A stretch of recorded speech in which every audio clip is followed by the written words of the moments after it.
Okay, that was a luxuriant 5 seconds, but we're here. It is May 5th. What is this? 2015. Cinco de Mayo! Welcome Yes, to it is. 4Player Podcast. My name is Chris Guthridge. I am joined today by Nolan Hedstrom, How's it going, everybody? Brad Simons, Yes. and Chris Davis stepping evening. out from behind the camera to fill in for Nicholas, who is still on vacation, and we have no idea if he'll ever return. And if Thankfully. he's going to be at Disney World like he is, he should bring us all back presents. I know, right? It's not fair. I would expect at least a pair of Mickey ears for each of us. He's not Nolan. Crispy as the host. Which episode is this? This is episode 410. I think Yes. It is? Yeah. Yes, it is. It is! it says it on our Oh, wall. it says it right there. Yeah. 410. Woo! Yeah! Nailed it. Didn't even need to look. All right, guys. So how was your all's weekend? It was a weekend. Everyone? Yeah. You guys saw Age of Ultron? Yep. Yep. Everyone but Brad? I did not see it. I really wish we could have gotten together and watched all together. I know. we that didn't. was a pain in the butt, though. I wish that for a lot of things, but with all of us living far away from each other and all of us having jobs. Yeah. And, It's because we're adults. God damn it. We can't always do fun things together. But it was pretty good. Personally, I'm not going to, we don't have to get into a whole thing about it, but personally, I really enjoyed it. I think I kind of, part you of me always that kind of close liked to your it. mic? Yeah, kind of. Aren't I? Am I too close? I don't know. I'm pretty far away, and you're pretty close to it. But I think that's how That's it is. fine. I'm It's sorry. okay. I'm taking a commanding stance over my microphone right I now. can normalize the audio. What was I going to say? Oh, yeah, I kind of liked it better than the first Avengers. I liked it better. The first film It's- is more iconic. Just Yeah, bringing those and- characters together. And this one's goofy and it has a lot of problems, but there are things going on that I like better than the first Avengers. It's more cohesive, in my opinion. It's the middle part gets kind of weird where they just kind of go away for a while, but I don't know. I like James Spader as Ultron. A lot of people, that seems to be a big kind of sticking point for people. Yeah. That seems to be a love it or hate it kind of performance. Whether they like Ultron or not. Yeah. The third act though, when he actually gets into his evil plan though, that felt more super villainy than the first movie, than just an alien invasion of New York. Yeah, I think one of the things. I mean, so was Thanos the one who was controlling it in the first one? Thanos was the guy behind the scenes. Behind the scenes, yeah. Yeah. So I mean, there was a villain, a main bad guy who was kind of controlling. I was. mean, he was controlling her like Loki in a way. Yeah. And so that was there. But in this one, there is the guy you see. You see him physically doing the bad things. Yeah, he's the one orchestrating, pulling on the strings. You know exactly where to look. And honestly, his plan was that was a really brainiac kind of plan to pull. That was really interesting. Which I'm just saying. That it was cool. I liked it. What are you saying? I'm saying that that you should go see Ultron's the poor man's Brainiac is what I'm saying. But are robots lame? That's the question. are I mean, robots lame? I know a lot of as a people- concept. Well, there's the new Batman game coming out, and people were like, "It's fighting robots. That's lame." Is it true? I think so. One of the things I think is when people fight robots, it lets them kill them in crazy ways that they normally you can rip a robot in half. Yeah. And that's Yeah. cool. You can't watch Thor rip an evil bad guy in half. Yeah. That's Be a whoa, little Thor, you went a little crazy there. yeah. It's like in the X-Men movies I where think what it Wolverine is- doesn't use his claws all that I much. think what it Exactly. is when robots, when the concept of robots is used for a reason. When it's used to prove a point, when you're trying to tell a story with robots and get into the philosophy behind humanity and machine and all that stuff, it's interesting. When you're using robots because you want your hero to be able to kill people without killing people, and that's just kind of the way you're cheating around that, it's kind of lame. Yeah. So I think it just depends on how it's used. I don't think the concept in and of itself is a bad concept. I just think how it's implemented is what matters. Maybe Tony Stark just needed to turn the bit rate down a little bit on Iron Ultron. Man. He Or probably on Ultron, should. Yeah. Yeah. I don't know. That Iron Legion though. But That was the thing. As always, this is not a movie podcast. This is a video game podcast. I assume we've been playing games over this last week, right? Yeah. Who wants to step up and go first? What do we got? I can go first. Okay, Brad, what are you bringing us? I've been playing not much. I mean, I got through most of Banjo Kazooie, but well, actually, I got through all of Banjo Kazooie except the final boss. I just sort of was like, eh. But and then I started playing Nuts and Bolts. But we'll talk about Nuts and Bolts later, because right now I'm going to talk about, it's Star Wars Week. May the 4th kicked off Star Wars Week, and we've all been playing Star Wars games. I have found a loophole. Shit. I have been playing Mountain Blade, but a full Star Wars mod of Mountain Blade. A single player mod. How does that work? Well, you know how in Mountain Blade you run around your little horsey men around Westeros? Yep. Or not Westeros if you're not playing that mod. That's the only Mountain Blade I've played. Yeah. Mountain Blade is a Game of Thrones game to me. But instead of Westeros, you have the Star Wars galaxy. And instead of visiting little villages and castles, you're visiting planets and bigger planets and moons and things space that aren't stations and the Trade Federation. Oh, look at you! Looks like you got a Mon Cal personnel carrier.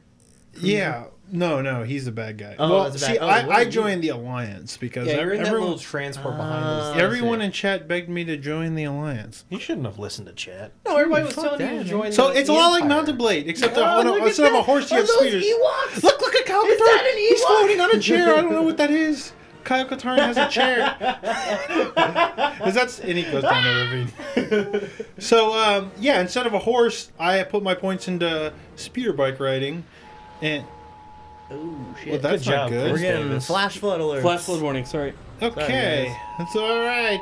We have Mountain Blade. So it's like Mountain Blade, except it's Star Wars, and you can fight on planets or in ships, or there's even dogfighting battles, of which I did the training for, and it seems super janky. But it's admirable that the guy was like, "Fuck it, I can make dogfighting battles out of this engine," which can barely. You're using 2 lightsabers on a speeder bike right now? Yes. That doesn't make any sense. So here's what's crazy is there's a crazy amount of work into this. You can be like any fucking alien that you want, and you can recruit all these different alien types and all these different armies, and they have all these different armor sets and speeder bikes. You can ride a pod racer in this game. It's really fast but really weak. So, But I mean, what would be the point of riding a pod? Because it's very Just like- fast, and the speed bonus you get. Like they've even made up like I tried this out. They even make up lightsaber. There's like lightsaber lances and pikes. What? That's like a lightsaber. Like you just do it. Can you? Wait, Yeah, so you can couch a joust? lightsaber. You can joust with a lightsaber lance. Yeah. I mean, now they have like double-bladed lightsabers and stuff, Yeah. like you'd expect. But then they have like all the blasters and repeaters and like all the crazy guns you'd expect, and like not just the ones you typically see in like the Star Wars games we play, but they have like the weapons for like the sand people and like the weapons that Jawas would use, and it's crazy. There's like a crazy amount of like just things that are so Star Wars, and they have all the Star Wars sound effects and a lot of Star Wars music in there, which doesn't are you seem gonna legal get at in all. that chair? It's destroyed. I can't okay. ride it because they can die just like your horses. Floating around in a chair, I'm surprised they swinging don't like lightsabers. explode or something. And it's great because I'm a Wookiee Jedi who rides a speeder bike. Even though I'm wearing a helmet, you can't tell. And like you know how in the end of battle everyone cheers. All the Wookiees start going like Chewie. It's pretty. Are there fucking- Tusken Raiders? There's Tusken Raiders. Yeah, Okay. absolutely. I want to hear their battle cries. In his character creation, when he was building his Wookiee, Uh-huh. there's only like 2 facial patterns for a Wookiee. There's the mouth mouth open. closed and the mouth open. It was pretty funny. And like there's so many options. Like you could find Jedi trainers that teach you force powers. So you joined the Empire. I thought you said you joined the Alliance. No, I joined the Empire because Oh. everyone wanted to You see were me like, join the fuck Empire. that. Yeah. Yeah, so the rebels are the bad guys. Dude, I would join the Empire. Yeah, right. that's There's another major faction, the Hutts, or the Hut, okay. like a criminal organization. Yeah, or whatever. the underworld. Yeah, but I didn't want to be They're them just- they're because I called didn't the want my Hutts? army full of lame-os, even though they ended up being kind of lame-os anyways. Can you find like hut characters to join your army, and you just got like big slugs? Well, like... I don't know if you can get huts, but I mean, there's like the Geonosians. Like there's like, so many lame ass like people that and like don't even- droids. Celestians. And there's do they have Nemoidians? maybe Bothans, they've got. They have all these. You could be like the trash can droid. You could be like an R2 unit. They I swear to God, on my army, there's this healing droid that just looks like a pillar, like something out of Lost in Space, or like Doctor Who, just like a crappy little healing droid Oh yeah, that moves around. From and he moves Empire. really slow on the battlefield, and he heals anybody that's near him. And you could be like an HK series droid. Oh shit. Yeah. Okay. And you can even go and like swap out your parts for droid parts. Like it's weird and it Wait, doesn't hold make on. sense. If you're a droid, you can do that, right? No, I could do it as my Wookiee. As a Wookiee, you can swap out for droid parts. It's just so. You can like put a robot arm on. Yeah, Basically. yeah. So right now you are a Sith Wookiee in employment of the Empire. Well, I mean, I Like just hunting bought down- red lightsabers. Okay, well, I mean, 'Cause- and you put points. You know how you put points into like Power Strike or Iron Flesh. There's Yeah. like force powers. You know, and you find a dude who can train you in the ways of the Force, and he's selling a bunch of force powers. Like you saw that lightning there. I think that was force light. Someone was shooting me with force lightning. It's super cool. like With it's just kind of forced in there. Wait, is it chained Force Lightning? No, Oh. because the engine's not built to do something like that. It's just like a powerful, like ranged attack. You know what I mean? Like Yeah. there's force push, but I don't even know how that works. You can't push people over in this game. oh man. But You think they're gonna keep updating this and add in the stuff from the well, new movies? no, I don't Wait, think anyone's when did this updating mod anymore. come out? I think a few years ago. Oh, I mean, is okay. when it launched, but Yeah. I mean, well, I don't know. I mean, it's since not. Near and Far says this mod was last updated 2 years ago.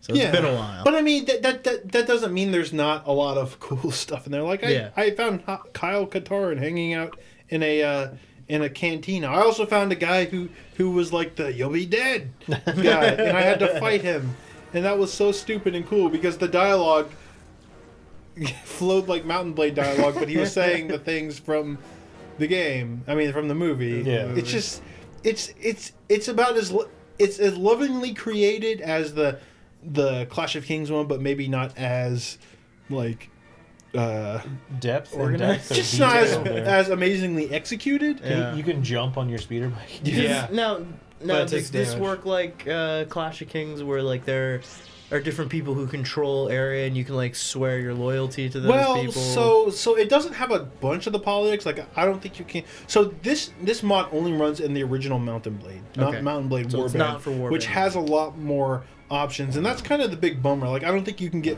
married to Darth Vader or anything in this.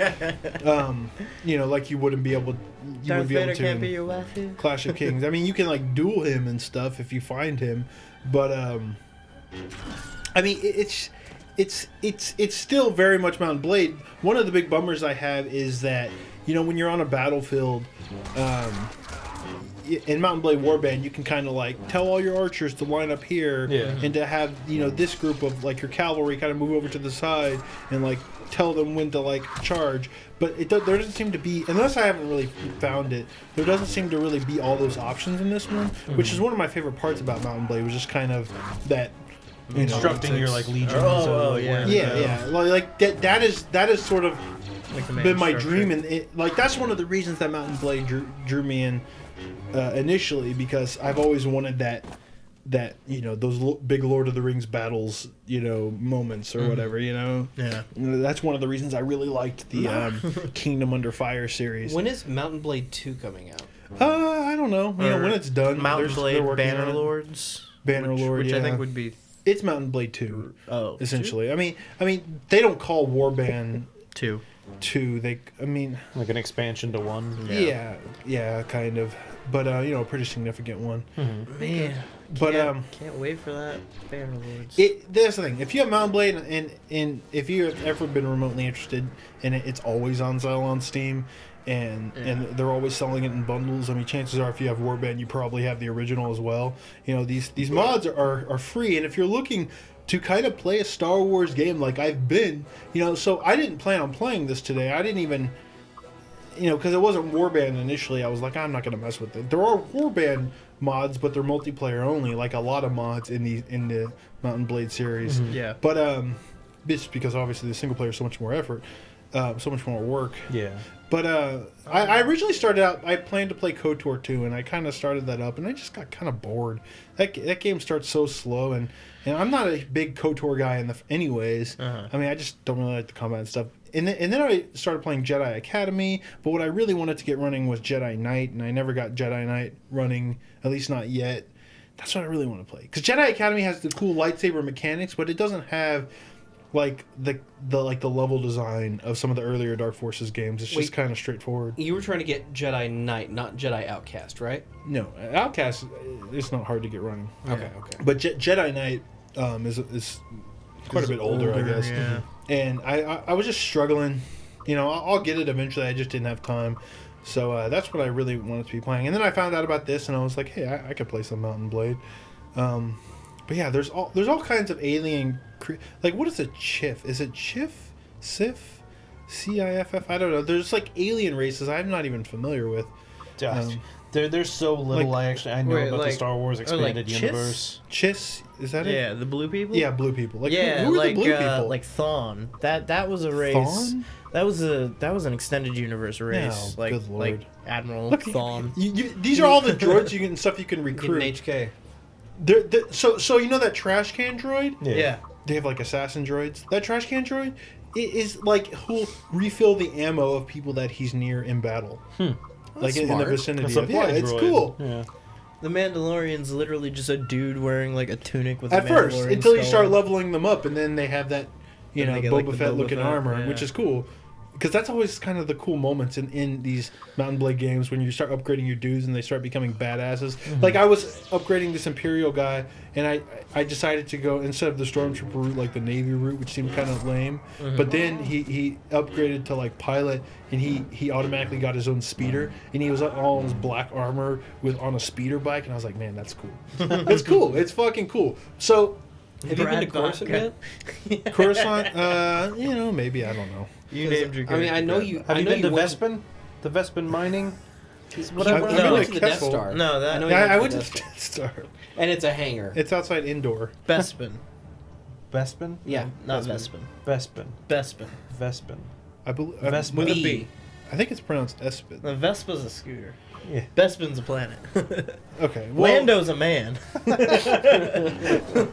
so I don't know if I'm gonna keep playing this. I know people want to see maybe some real Star Wars games, but if I do, I'm looking for ideas for doing like an entire army of this, of like Gamorreans or whatever, because that stuff's cool. So I'm yeah, supposed give to me be- some good ideas for what to make an entire army of, or like 2 races to make an army of.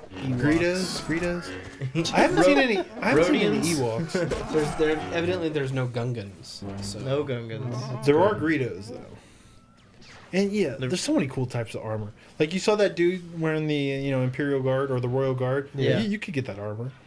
You can get like Mandalorian armor that's like camo looking. It's fucking cool. Nice. So Nice. yeah. Army of Gonk. Yeah, just get a bunch of Gonk droids. Yeah. Gonk. Gonk. I'll play They're all, more like, of running it. very into each slow, other. but it'd be very effective. Just a bunch of black boxes walking across the Takes field. 2 days to cross the Bonk. field. Yeah. Gonk. Yeah. I'll play more of it if people want to see. Oh, one more. The weirdest thing is I came across a plastic surgeon. Uh-huh. And he was just selling like heads, and one of them was Grand Moff Tarkin's head. What? So you could look You like can just Grand Moff sew it Tarkin. onto your body. Yeah. Which they have his outfit too, like in the armor shop. You can buy like all kinds of different Jedi robes and stuff. Fucking It's so cool. Willif, wasn't that his name? Willif Tarkin? I don't know. So this is what we're gonna do now, right? Whenever we have a themed week, we're just Yep. gonna find the The Mountain Mountain Blade Blade mod mod. for Yes. that theme, and just keep playing Mountain Blade. I really wish there was one for The Witcher, just because it would help me Oh. understand the layout of the land. Yeah, but in 2 weeks that won't be Yeah. much of an issue, will it? Jesus Christ, 2 weeks. I know, right? That fucking Witcher. Yeah. Who wants to go next? Well, I've been playing a game that Brad also played a little bit of. Yeah. Banjo Kazooie Nuts and Bolts. Nuts and bolts. After the successful Yooka-Laylee Kickstarter, which I guess we'll talk about in the news. Yeah, that really. Wait, we didn't talk about that last week? It wasn't That out last happened week. like 3 days ago. Oh, wow. Yeah, it happened on what, Friday? Yeah. Yeah. But anyway, after that, kind of got me in the mood to play Banjo Kazooie, and I went for Nuts and Bolts just because I think that's the most accessible game compared to the other older ones. Accessible. The XBLA version of Banjo Kazooie. So yeah, I don't have the XBLA okay. version. So I'd have to buy them, and I didn't want to do that. But Nuts and Bolts is definitely one of my favorite games, and I remember because I loaded up. I created a new save file, but my old Yeah, you're not supposed to have this propeller shit. my old vehicles were in there, and so I was able to even just I wasn't able to use them because I didn't have the parts I needed, but I was able to see some of my old creations and like brings me back to when I played this like 5 years ago, and just some of the stuff I remember doing, and that's kind of one of the things that's driving me farther into the game, is I want to get back to like having all the different parts. And yeah, and so some of the parts I have I did get a little bit early. There's a pretty common glitch in the game. Well, so what exactly? Why is everyone saying tell Brad? Tell Brad, Nolan. I don't know what that means. Oh, they want me to tell. So I heard that you, in the Logbox 720 level, the one with all the spinning discs, I heard you had a lot of trouble with the race in that one. Oh, well, yeah. So did you know that you can modify those vehicles? What? Shut the fuck You up. get out, and then you press B, and it will let you modify it right Are then you and there. fucking kidding All I me? did was I took off 2 of the middle wheels, fucking blew past everybody. I, like, You almost can lapped. do that? Yeah. In any race? So hold on, you just hold on. sabotage- So in the game, you create your own vehicles, but certain levels require you. They give you the vehicle, and they're like, you have to use this. Can you modify this? You can't put anything on. You can take things off though and change it however you want. Oh, You can okay. completely modify it. So So you cheated. no, if I was gonna cheat, You would- did exactly what Sebulba did right before the pod race in episode 1, where you just started ripping shit off of Anakin's pod race. He applied to himself a significant Hey, if the advantage. game lets me do it, it's not cheating. I don't have to do anything special. So this is actually one where this race is really fucking pissing me off because everyone fell out right there. This is like an escort race, and you have to get them into these stupid passenger seats, and they fell out, and they won't get fucking back in. I think I end up restarting this race, and I try and modify the cart, but it won't let me modify the attachments, just like the main cart. But anyway, yeah, so you can modify any of like the vehicles. So like that one race you had a lot of trouble with, I had a lot of trouble my first time because you couldn't turn, right? Turning was hard. It's because there's 3 wheels on each side of your vehicle. As soon as I took off the middle wheels and I just had 4, fucking just blew through that race like nothing. But there's a pretty common glitch in this game in that when you place something in your cart, you have like a storage unit in your cart. If you place something in it and then you stand on top of that item, and you have your magic wrench, which you can use to move things around in the world, if you select your cart and lift up, your cart just goes up in the air. And so you can kind of fly. And so I used that to early on get access to some other areas where I could unlock some... What do you put in your cart, like a jiggy? Anything, even like a crate with items in it, like a box that you find in the world. Anything. I think I remember doing that back when I first played it. But... Yeah, and so like I got like jets really early in the game, and the only problem with that is it's almost like too early, and it's like too fast. Like I made a car with like 3 jets on it, and then I couldn't control it. Like I think I made a car with jets on it, and I took it into the test track, and I used it, and I just started going flying up into the air. I'm like, well, that's not what I wanted. But yeah, I got access to a lot like high grip wheels. I got those really early, which makes it so much easier because you're not slipping and sliding as much. Well, you can get parts into parts of the hub world. Yeah, so the hub world is the issue. Like the hub world, you can't modify that cart. All of the hub world cart is just through main story progress. That's what I like exploring the hub world. Oh no, so do I. I enjoy it a lot. And there's actually even another glitch. You know those like electric fences with like park? You can get those park containers from behind the electric fence. Yeah. So some guy, Firefly Water was a chatter who apparently is really knowledgeable about Banjo Kazooie. It was telling me, yeah, you just go up to the fence and you pull the block up to the gate, knock your cart over so it's like next to the block and go into a world, and when you come back out to the hub world, it's in your cart. That's So I don't know, like More cheating. Yeah, more cheating. Well, you've been doing a lot of cheating this week. Well, I mean, the only thing is this game. It's not like it's my first time playing it. It's my I've played it before. Yeah. So I mean, I'm not trying to do it as a general I'm excited to play the main story. I'm just playing it because I remember loving the game. the best items you get, or when the game really starts to be like, oh, this is so cool, is when you get the decoupler. Oh yeah, and the wings that you can folding wings. The folding wings. Yeah. Oh man. So the one of the things is you can get wings in this game and Yeah. throw them on your cart, and then if you have enough for momentum, you can fly. Yeah. But the problem is you want to have a vehicle that's very attuned to any environment. Yeah. So if I pull up my old blueprints from my previous games, I'll have vehicles that can go in the air, they can go on the ground, they can go on water, but all well on each environment. Right now I can't do that, so I have it's kind of like But if you once you have collapsible wings, like right now I have like a helicopter vehicle, and I have wings that propellers that I can turn on, so I can turn it into a helicopter. Mm-hmm. So it makes it kind of okay for flying and driving. It's not as good as wings though. But with the collapsible wings, you can at any point just throw them out and you can fly.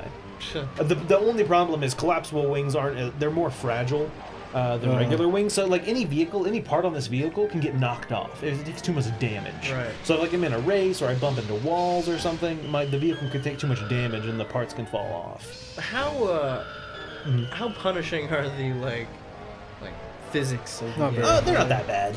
And so one of the good things is it is kind of physicsy. There are certain elements that happen, but one of the things I remember loving about this game is just creating one-use vehicles. Yeah. It's like they're like, do this, and so I just make this crazy vehicle that wouldn't work in any other situation. Like in this world, there's like a soccer challenge, or it's like you have to get a bunch of balls across a field and into a goalpost, and so you can create they give you a simple, or you can get a simple design for a cart that can hold one ball, and you can kind of guide it across the field. But I was like, fuck this, I made a cart that was super wide and super tall, and I just had the machine pop out 12 balls, and I just pushed them all slowly across the field and just slowly across the goal line.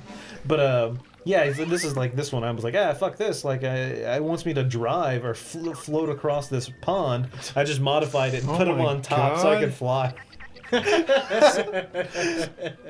So yeah, you can, for future reference, Brad. Jesus Because I know we were Christ. talking a lot about this game when Besieged came out. Yeah. Because in Besieged, it's the same basic concept of using parts to build machines. But in Besieged, it's so easy to build a machine that just falls apart under its own This is weight. way- Yeah, way that's more ripped to difficult. the Right, rips I mean, itself that's built on apart. certain physics rules and things like Yeah, that. so the physics rules in this aren't that. They don't adhere that 'Cause it's much like to a- it. I mean, There it's a is kid's there's certain things like weight. Weight does make a difference. If you have certain if I built a really long thing and had a bunch of heavy stuff on the other end, it's gonna fall over. If my vehicle's top heavy or whatever, it's gonna knock over really easily. So I mean that does actually play a role. But it's not like you'll start flying and then all of a sudden one of your propellers will just rip you. No. For your no machine. reason it would you can't unless you have at one point it was funny. I made a vehicle that had a self-destruct thing on it, and I was flying it and I self-destructed and half of the vehicle just blows up. But the thing is, I still had my seat, a few blocks, and a jet. And so I'm flying around literally, essentially with 3 blocks and a jet, and I'm just flying around the world. And it was actually really easily maneuverable. I made this really, I was like, oh, this is impressive. And then I ended up making I forget what the vehicle's called, from Tron. What are those big? The light cycles? No, not Or light cycle. The big square the thing with the rectifiers? Yeah, the rectifier. Yeah. I made one of those, and I'm flying around with a rectifier in this where you can make anything because it's just all a bunch of blocks, and then one of the things I was telling Brad about was I remember making a rocket, like a spaceship kind of type vehicle. The problem is I don't have all the parts for it now, but one of the things that they kind of limit you is that banjo seat always has to be there. You have to have a seat, and it has to be facing kind of forwards. And so the problem is, obviously in a rocket you're not going to be facing. You're going to be facing the tip of the rocket. You're facing So up. so what I remember I ended up doing, and I'll probably try. I can still have the blueprint, but I made the rocket laying down, and I attached a spring to the bottom with a coupler. So when I spawn my rocket, I spring it so it flings up. I detach the spring and then take off. Oh, that's cool. Because you can kind of do what. One of the fun things is when you're doing races. Recognizer. God, that's what Recognizer. I knew it was something like that. Yeah. One of the fun things I like to do is I like to cover my vehicle in springs when I'm doing races, and if someone gets close to me, I just fucking like launch the spring so it knocks them off. And so you can kind of do whatever. Like this one. This is one of the ones where I just like threw a bunch of springs on my vehicle, and I was like, fuck this guy, and I'm like trying to spring him. But you'll see me. I choose this vehicle, and it has a bunch of rockets on it.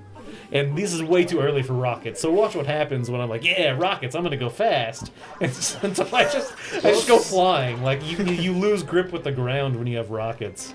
And so I was like, this isn't gonna work. But Brad, do you have anything to say about this game? I fucking love this game. No, I mean it's a great game. You know, back to the whole thing of like, oh, Banjo Kazooie, and people were so mad because it wasn't a real Banjo Kazooie game. Mm-hmm. Like, come on, guys. I mean, it's rare. The original creators of this game, they just had a new idea, and I feel like the Banjo Kazooie universe was perfect for this concept. Yeah. And which was new and fresh and, you know, as exciting as what Besiege was for all the people who played Besiege for the first time. Mm-hmm. This is ridiculous.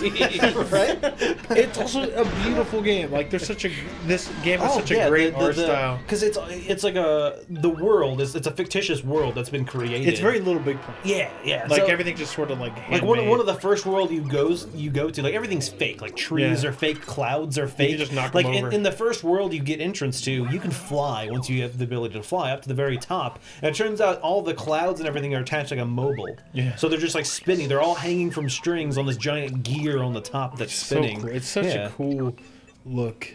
And it's honestly, people just, all they did was shit on Rare, kind of post N64. But the time they were putting this out and Viva Pinata was, I think, you know, when some of the best stuff Rare's had ever done. And it's just a bummer that people were so sad that a certain type of game was gone, which honestly is a genre of game that kind of Rare helped drive into the ground anyways. So I'm glad they really tried something new with this game, because it's fucking fun, and it's way more accessible than something like Besieged. Oh yeah. And like the types of challenges and stuff that they structured around this mechanics are really creative, as well as they're not all races and stuff. Like, one of them was, remember the one where like there's like a jogger who's trying to get home, but all these things keep attacking him, and you have to create a vehicle. Like, you could shoot these things, but I created basically a giant mobile like cage that just encased him, so he was jogging along in my vehicle inside the cage.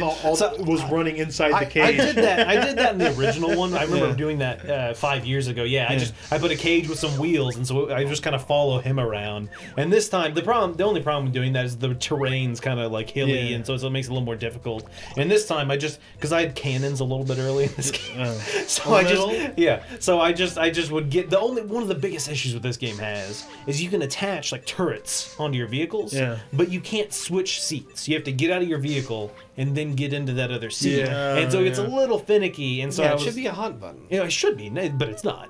It'd be nice if it was. It's not, though. But yeah, that was one of the things. Yeah, I remember doing that. But yeah, and that's the thing, is you can kind of do whatever you want. You know, it's like all it is you have one objective to do, and you can do it however you want. The game gives you like some basic blueprints, like this. What's that girl's name? Mumba, Bimbo, Mumbo Jumbo? Whatever. No, there's a girl version. Oh, what? Really? There's Mumbo Jumbo, and then there's like Humba Wumba, I think. It's like Humba Wumba. Yeah, but she'll give you like some basic, like, here's a car, here's like a good racing vehicle, and that kind of maybe can, if you really don't know what the fuck to do, that can give you some kind of basic ideas of what you might do with these parts. Which is nice, and then you can. Now I have my springs all over it, so every time it gets close to me, I just like spring them away. But once again, my vehicle's a little advanced for this time, and so I'm kind of like having some issues. Like, at one point, I drive off, coming up here, I go a little too fast. At the top of a hill, and I kind of go flying, like right here. Watch, I'm like, no, and I kind of lose control. Oh, in a spring. Yeah, and I fell in the water, and now I'm kind of fucked. But see, if my vehicle was equipped for water situations, I would have been able to handle that much easier. Which is cool. I love this game, but you know, I'm not gonna keep playing it. Really? Just because I've played it before, and I got to play new things like Yeah. Star Wars. I Blood. have never played this, and I I think you would love this. I think you would love it because once Yeah. again, you can create whatever your mind can come up with. Yeah, this looks really within cool. the limitation of like cubes and a couple of other things. Yeah, I feel a little ashamed that I missed this when it came around, but I guess I'll have to check it out. Yeah.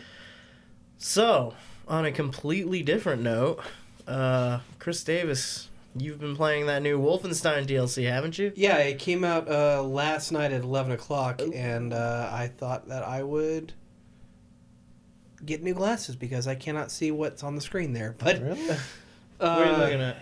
the Wolfenstein thing is on there. I'll fix it later. HarmoKnight. But yeah, the new the Old Blood The Old expansion for Wolfenstein came out, and it's pretty good. I've put about 3.5 hours into it. I'm about halfway through it. What is it? It's a prequel expansion to the New Order. But what's the you're twist? still playing as.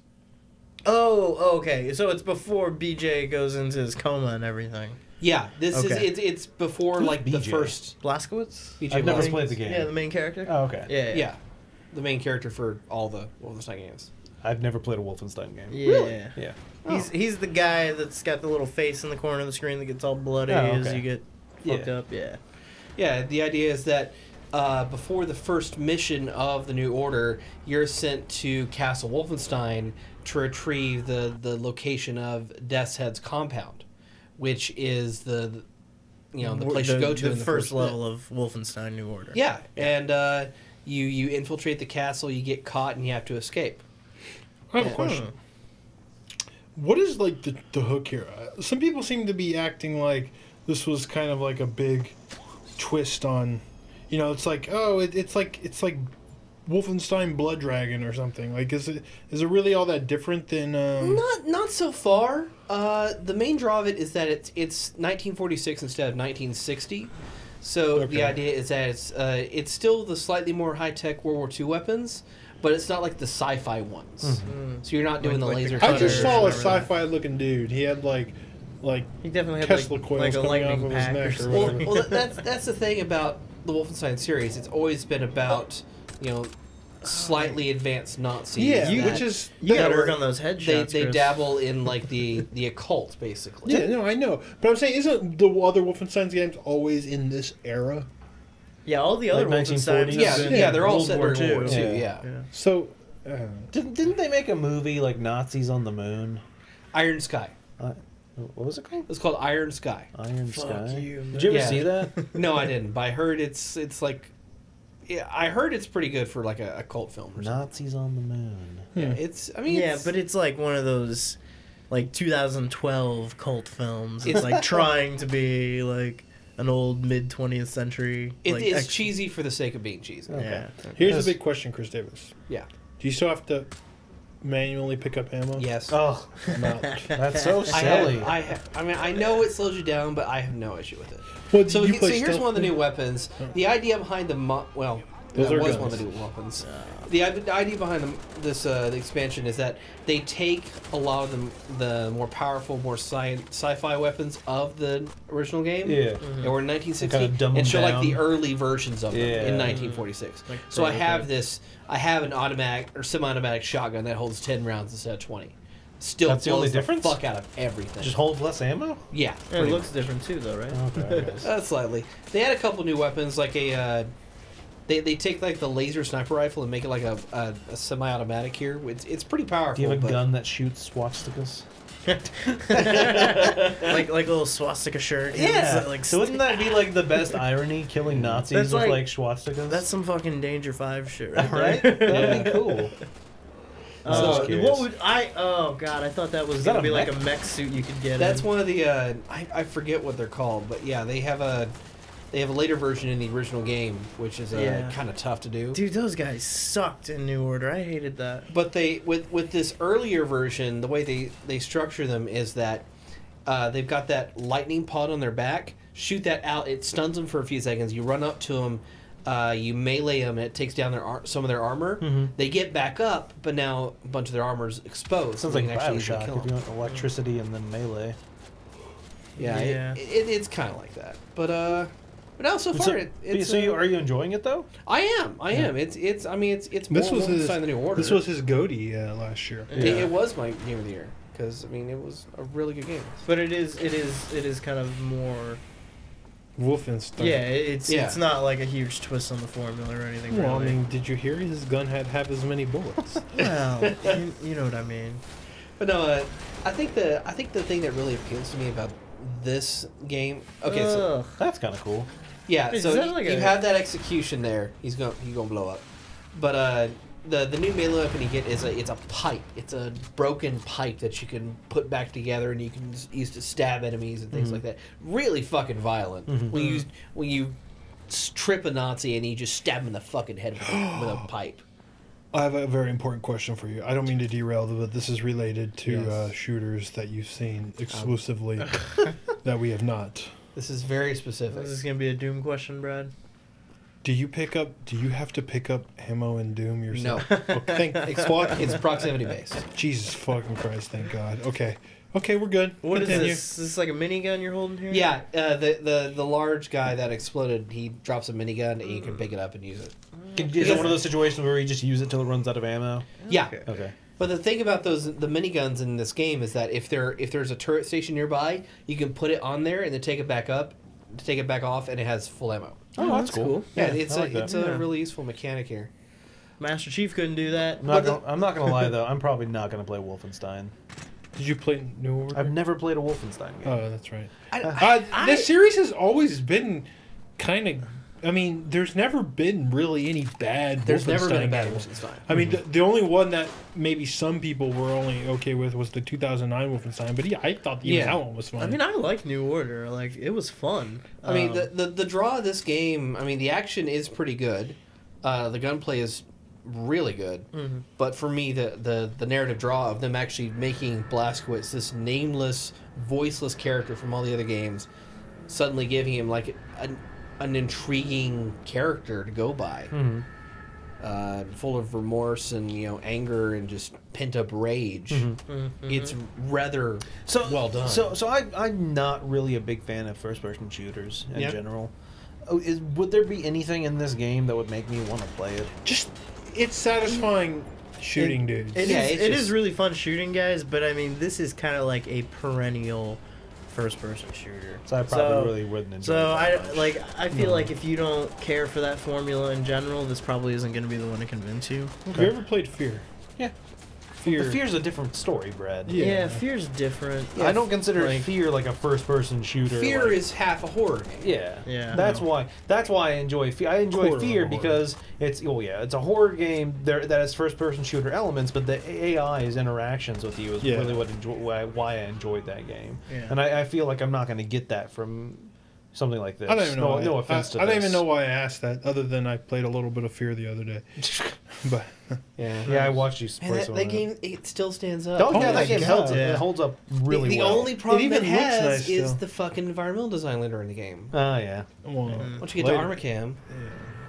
But I guess the thing that I really wanted to experience in this, and that wasn't in the New Order, was the focus on the occult. The idea is that this is a two-part story.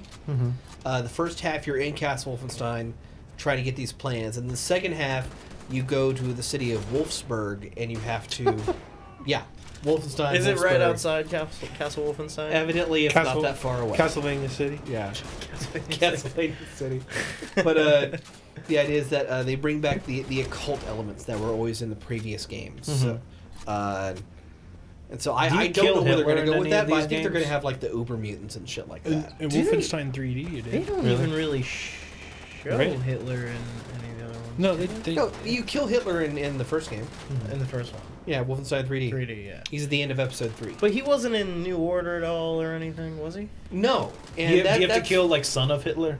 it's Well, more the of a- idea is that the main villain of the New Order is this character specifically created for the Wolfenstein series called General Death's Head. who will be Hitler? Who you Who is- in the previous games you actually defeat his plans like twice. But no, they really dance around Hitler. They never even No, they no- never even mention no him games throughout of the entire Nazis. game.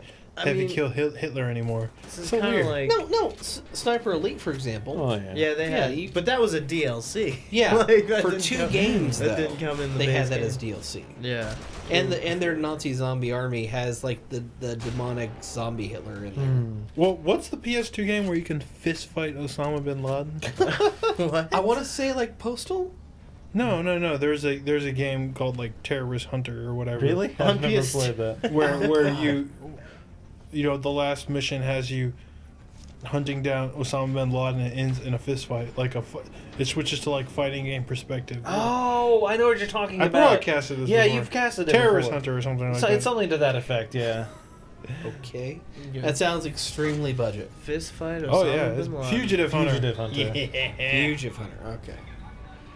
Oh man, Jesus. this game is, it's $20. It's been pretty good to me so far. Was it standalone? It is standalone, Okay. and I haven't even talked about it, but the perk unlocks are actually in here as well. I didn't even realize until I had unlocked one. How tied into the story of New Order is it? What I mean is like, if somebody was like, oh, I kind of want to play Wolfenstein, but I don't want to go drop money on the full game, maybe just buy the standalone DLC and see if I like it for $20. Well, I mean, Would that be a good idea? it is a straight prequel, so you can kind of go without playing the New Order if you just want this little taste. You could Yeah. play this one and then go play New Order if you wanted. Yeah. I think so far the narrative isn't as exciting to me, the way the characters deliver and Just talk. get New Order. Like New Order would not cost probably much more than $20 these days, anyways, right? I don't know. I'm pretty sure you can get it for about that amount. Yeah, I mean, it came out a it's year coming ago free, this month. free with bundles too. So, Mhm. plus people need that Doom beta access, so. Oh my god, I can't believe a game that came out a year ago said it was coming with the Doom beta. That's There have offensive. been plenty of games that have come out Oh, that God, have yeah. promised betas Yeah. that don't come out for like 2 years. But- Yeah. Oh, but not like completely unknown quantities. You know, like when they say a Halo beta is coming, you more or less know what that's going to be. This is before Doom was even officially announced. like when they started developing Doom. Like, no, they I mean, Doom had been in development for a long time, but it had been like, always kind of hushed tones was brought up, like, oh, it's working on a Doom It's game. But, another new weapon right there. It's a pistol grenade launcher. oh, that's I pretty had no idea what to do at this point. I wasn't actually looking up and figuring Wow. out what I was supposed to do. what's the matter? You want games to fucking handhold Hold you, your- Chris Davis? You want the little Call of Duty icon that says follow? Well, I mean, I have a map. I can figure out things on a map, but when I'm trapped in a room, I look up and stair. Oh, there's a little ladder ladder. here. Hopefully, we won't have these problems in Doom. The ladder does even have lights telling you to go up. Ladders are No, like hands. it really does. That's another thing I kind of like about this game is that it's kind of minimalistic in what it wants to tell you. Yeah. I mean, it has really faint text, really small text, and there's really no hint markers. You have to find a map in the area and use the map to locate things. That's cool. Well, it has a crowbar, so it's basically Half-Life 3. I hope we see something new from Machine Games though, because I mean it's hard to get excited about Wolfenstein just because it's this. I mean, it's a dude killing Nazis. I mean, it sounds so. Everybody kills Nazis. Right? I mean, if a Nazi came up to you, you'd kill It's him. such a thing. Like, there's not much you can do with that. Nazi murder. I mean, there's not much you can do with it, and I would like to see them expand and do some things. Like, I mean, this is the team. Machine Games is the team that made frickin' Riddick, okay, and The Darkness. Yeah. Like quality fucking products. Yeah. And I think they can do a lot if they just put their minds to it. But I wouldn't mind. I mean, they did such a good job with Wolfenstein. I wouldn't mind if they just stuck with it for a while. Oh, I think they can do some interesting things with it because their world building. There's room to make good story content and good gameplay elements. Because I mean, Involving Nazis. Wolfenstein previously, it was a fucking standard first-person shooter. You're running around, you're taking cover when you need to, and you were shooting just tons of dudes. In this, they modify the combat to where you can afford to do that. You can afford to do stealth. You can afford to do just almost any play style that you want. You know as far what? as the shooting goes. You know what they haven't? You know what they haven't done yet? They haven't done one where you play as a Nazi. I don't think I don't think anybody developers really want to do that. Yeah. Well, maybe a Schindler's List game. Like maybe like if you play as the Nazi and then you die and the game over screen's like good. Yeah. It's just like, glad you're dead, asshole. They can make a Schindler's List game kind of like Gone Home, where you're just walking around and making your list. Making and, a list. and at the end of the game, you're like, I Oh, wish I could have saved more people. No. And Jesus. then it ends. No, I can't. I can't possibly. Oh my god. Well, how else do you make a Schindler's List game? All right, what other games? Have you What- been Either way, playing? it's a good game. Check it out. It's $20. And I haven't even played like half of it, and I've already put like 4 hours into it. So Well, I think it's fair value. Yeah. there you go. First of Hopefully all. by next week you'll be able to give us a final opinion on part Well, 1. Only if we kill Nick. Only if we kill Nick. Yeah. Oh, well, you can write it on the screen and we'll say it for you. Okay. How about that? Sounds good. How about that?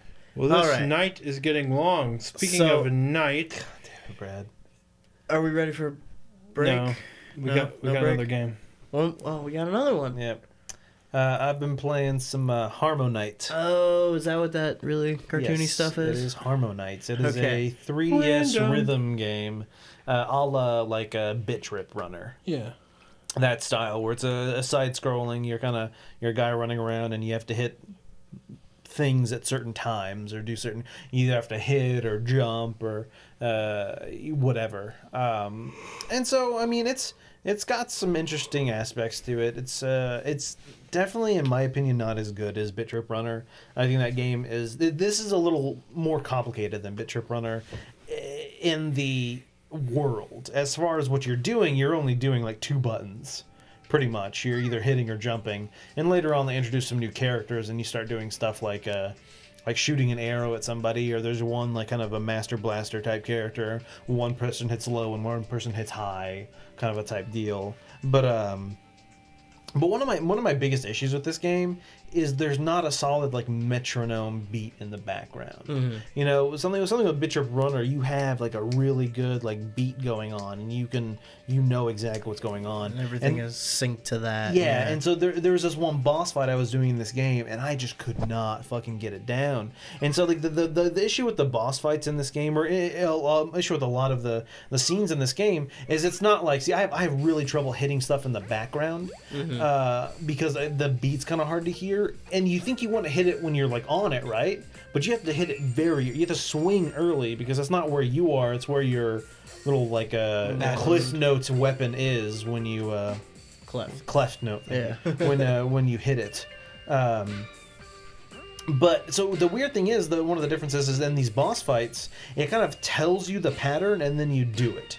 Does that make sense? I think towards later in the footage I have a boss fight. Or kind of like a Simon sort of thing? Yes, there's exactly like Simon, like where it's like it'll physically say the words like hit, jump, hit, and then the thing will come at you, and you have to memorize that and do it. Kind of like Space Like- Channel 5. Yes, like more like Space Channel 5 in the boss fights. And so one of the things I like more about Bit Trip Runner is, in a lot of cases, you just hold the button, and when it's time, it happens.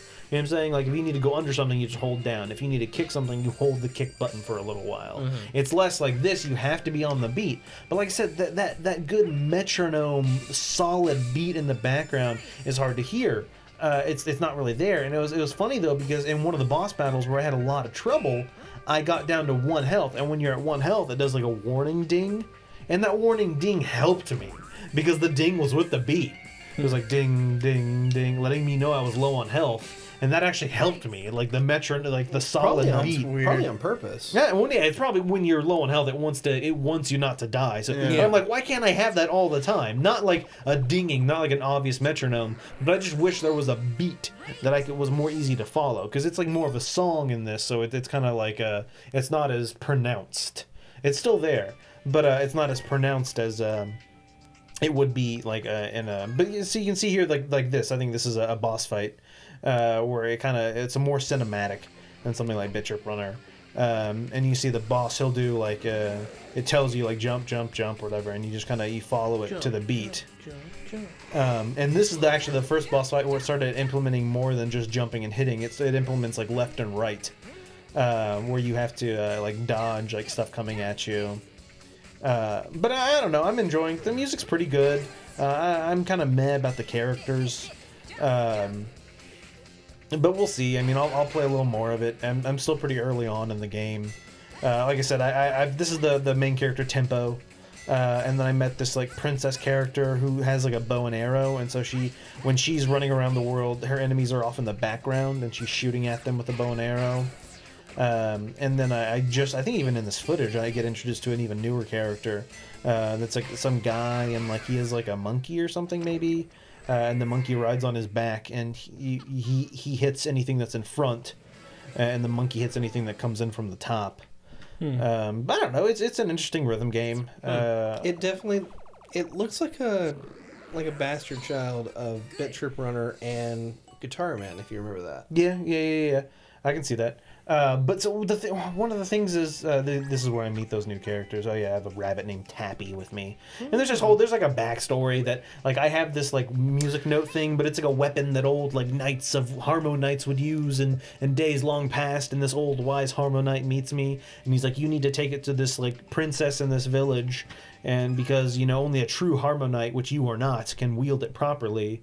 And so apparently I'm not wielding it properly. Oh, yeah, this is like a new vehicle I was introduced to, which is really weird. It's a minecart ride. Yeah. Is that a monkey? Yeah, no, that's a rabbit that's with me. No. The cart's a monkey. Oh, yeah, it's like a clapping monkey thing, a symbol. What's up, Brad? It seems really polished. This is made by the Pokemon guys. I think so, yeah. No, it's definitely Game a Freak? Laboratory? It's definitely a very Game Freak. Yeah, Game Freak. It's definitely a very polished game. It's just like I said. It's like it seems like they went to so much effort to make it, nice and polished and pretty. But then, like I said, the beat in the background really throws me off a lot of the time, which is confusing and kind of weird. I don't know. But is there like an option which you could like I delay the audio? God, the options are really limited. Oh, really? Like it's very. This game is very minimal. I'll say that. There's like not a whole lot going on in the background. It's there's a single path I've been walking down. Yeah, I don't know. But what was I gonna say? Something about so like one of the things I compare it to is Bit Trip Runner, because Bit Trip Runner is one of my favorite games. It was on my top 10 the year it came out. I loved the shit out of that game. But it doesn't give me that same feeling of, when you get that ultra combo going on in Bit Trip Runner and like the music kind of changes. Swells. And you hit the leap rises. pad, you're just like, yeah, dude, like so fun. It feels so good. Like when you complete a level perfectly in that game, it feels good. Like you've accomplished something. Like when I get perfects in this game, I'm kind of like, okay, I did it. Yeah. Like it doesn't give me that same feeling of accomplishment of like there's not really a combo thing kind of going on in this game. You just want to try and hit things at the right time because that might get you some extra notes. So the music doesn't swell or fade depending on. It doesn't. See, that kind of makes me think like, Guitar Hero in a way. Yeah, a little bit. Yeah, it's not like the music's continuous, but it doesn't upgrade it. Correct. You're just going through a song and you're hitting things when the time comes.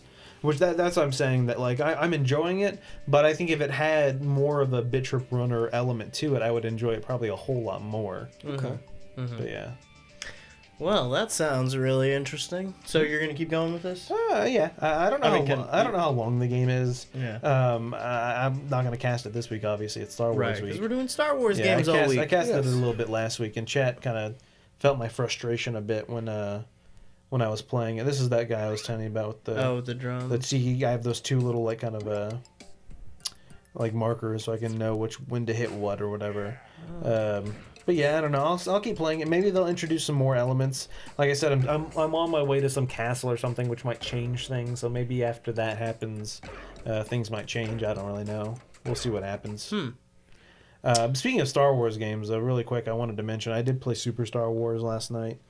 How was it? It was good. I don't have any footage or anything. I beat it last night. It's one of my childhood games. I enjoyed it. You beat it, but what? You use cheats. A little bit. Little bit. oh, like you're wanting to talk, Mr. God mode. Yeah, that is true. I wasn't on God mode. No. You have to understand, this was Brutal Doom on the highest difficulty level that's in like the vanilla version. Man okay? up. So ultra violence, like you're facing like boss characters every 3 maps. Don't give me that crap. This is an SNES game. Those games are hard as shit. Sounds like you should have been playing a different game. But so Superstore, yeah, I used some cheats, but that's because I wanted to experience the game, and that game's a lot shorter than I remember. I think one of the reasons it's long is just because you die so much and have to restart. I was surprised you got through it because in my mind it's really long, but It's actually not that long of a game. not much happens in A New Hope. No, it does not. Period. And so It's not that long. I thought you were going to have movie. a lot more problems with the Sandcrawler than you did. Oh, right. But I mean, so yeah, one of the things is that game. The biggest issue is pitfalls. That's how you die or get set back. Then I moved on to Empire Strikes Back, and that game is definitely they elongate it out. They definitely like levels are longer. You spend more time kind of running back and forth a lot of the time. Levels you think that would like be only one stage end up being like 3 or 4. Yeah, they'll you'll go through an area, like fight something, and then go back through almost the same area, but maybe it's slightly different. They definitely reuse a lot of assets to kind of elongate the game. Like Hoth is like they milk the fuck out of that area. Yeah. Yeah. And so the thing But is, you get those sweet grenades with Han Solo. yeah.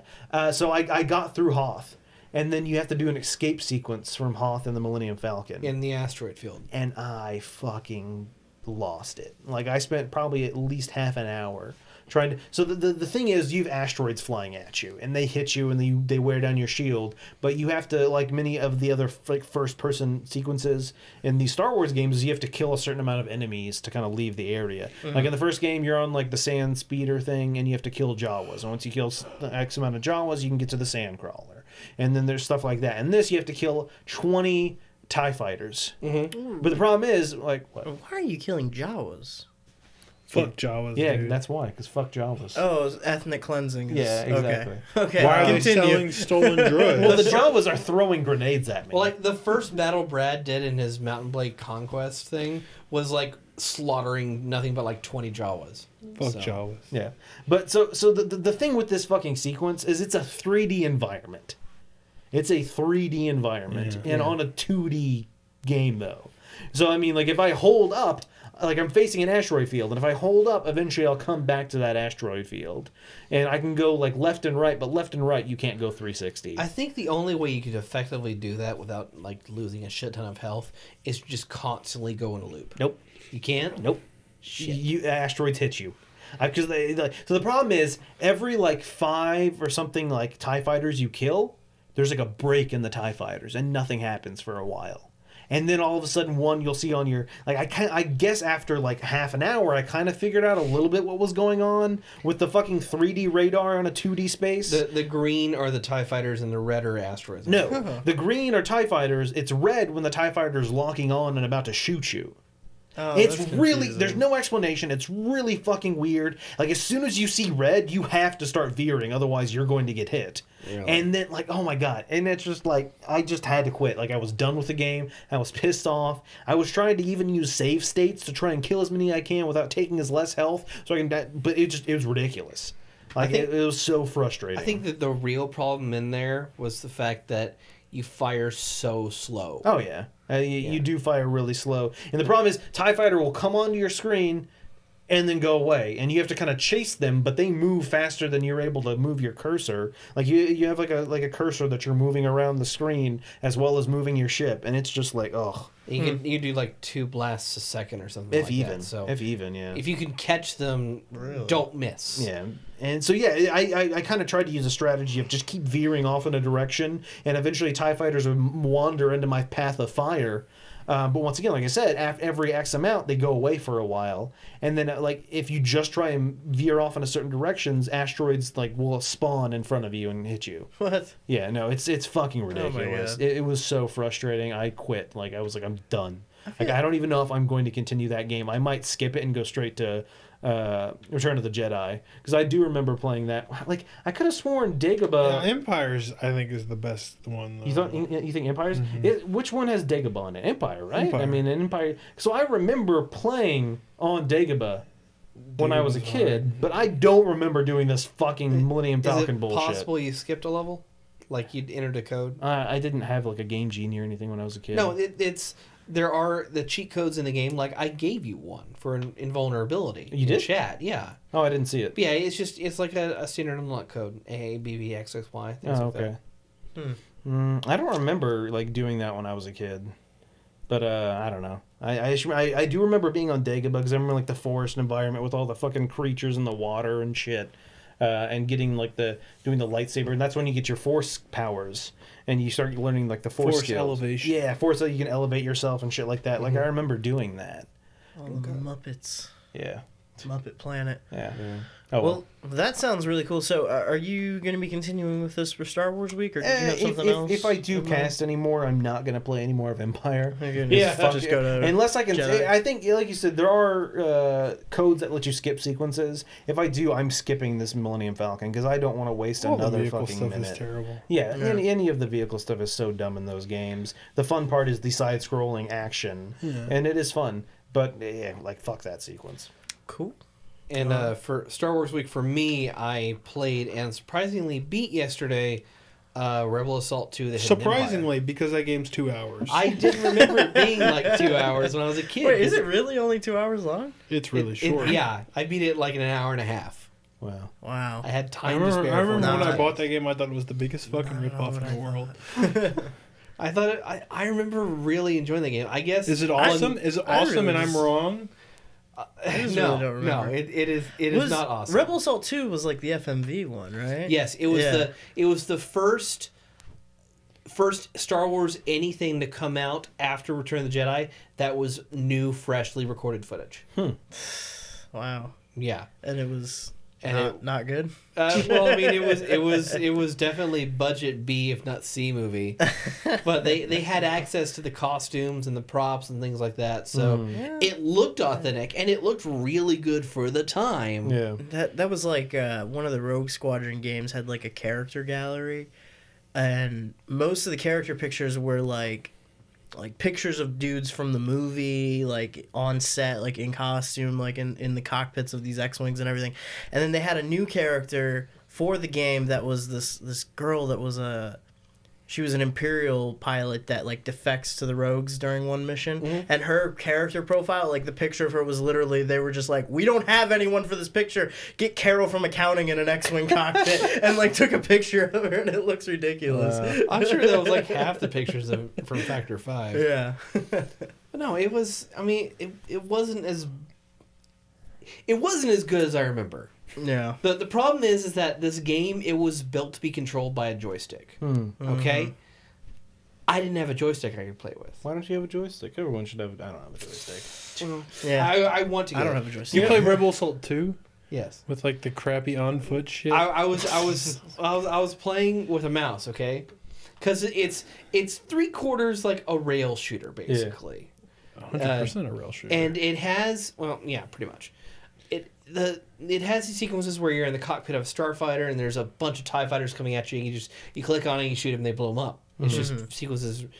There's sequences where you're on foot, you're taking cover, and you're shooting But stormtroopers that it's come like at Time Crisis. You aren't running around. yeah, You- except without a time limit. You go to a spot and then the Pop dudes out pop and out and you shoot, shoot. Click the stormtroopers and move on. Yeah, but the real problem for me was that there's these sequences where you have to control like starfighters, or you have to like a speeder, or even like a Corellian, freighter like the Millennium Falcon, and you're controlling it from behind the ship in a third-person perspective, and the mouse controls go to absolute shit during the sequences. Because not only are they do they invert it for some goddamn reason, but they're ultra floaty.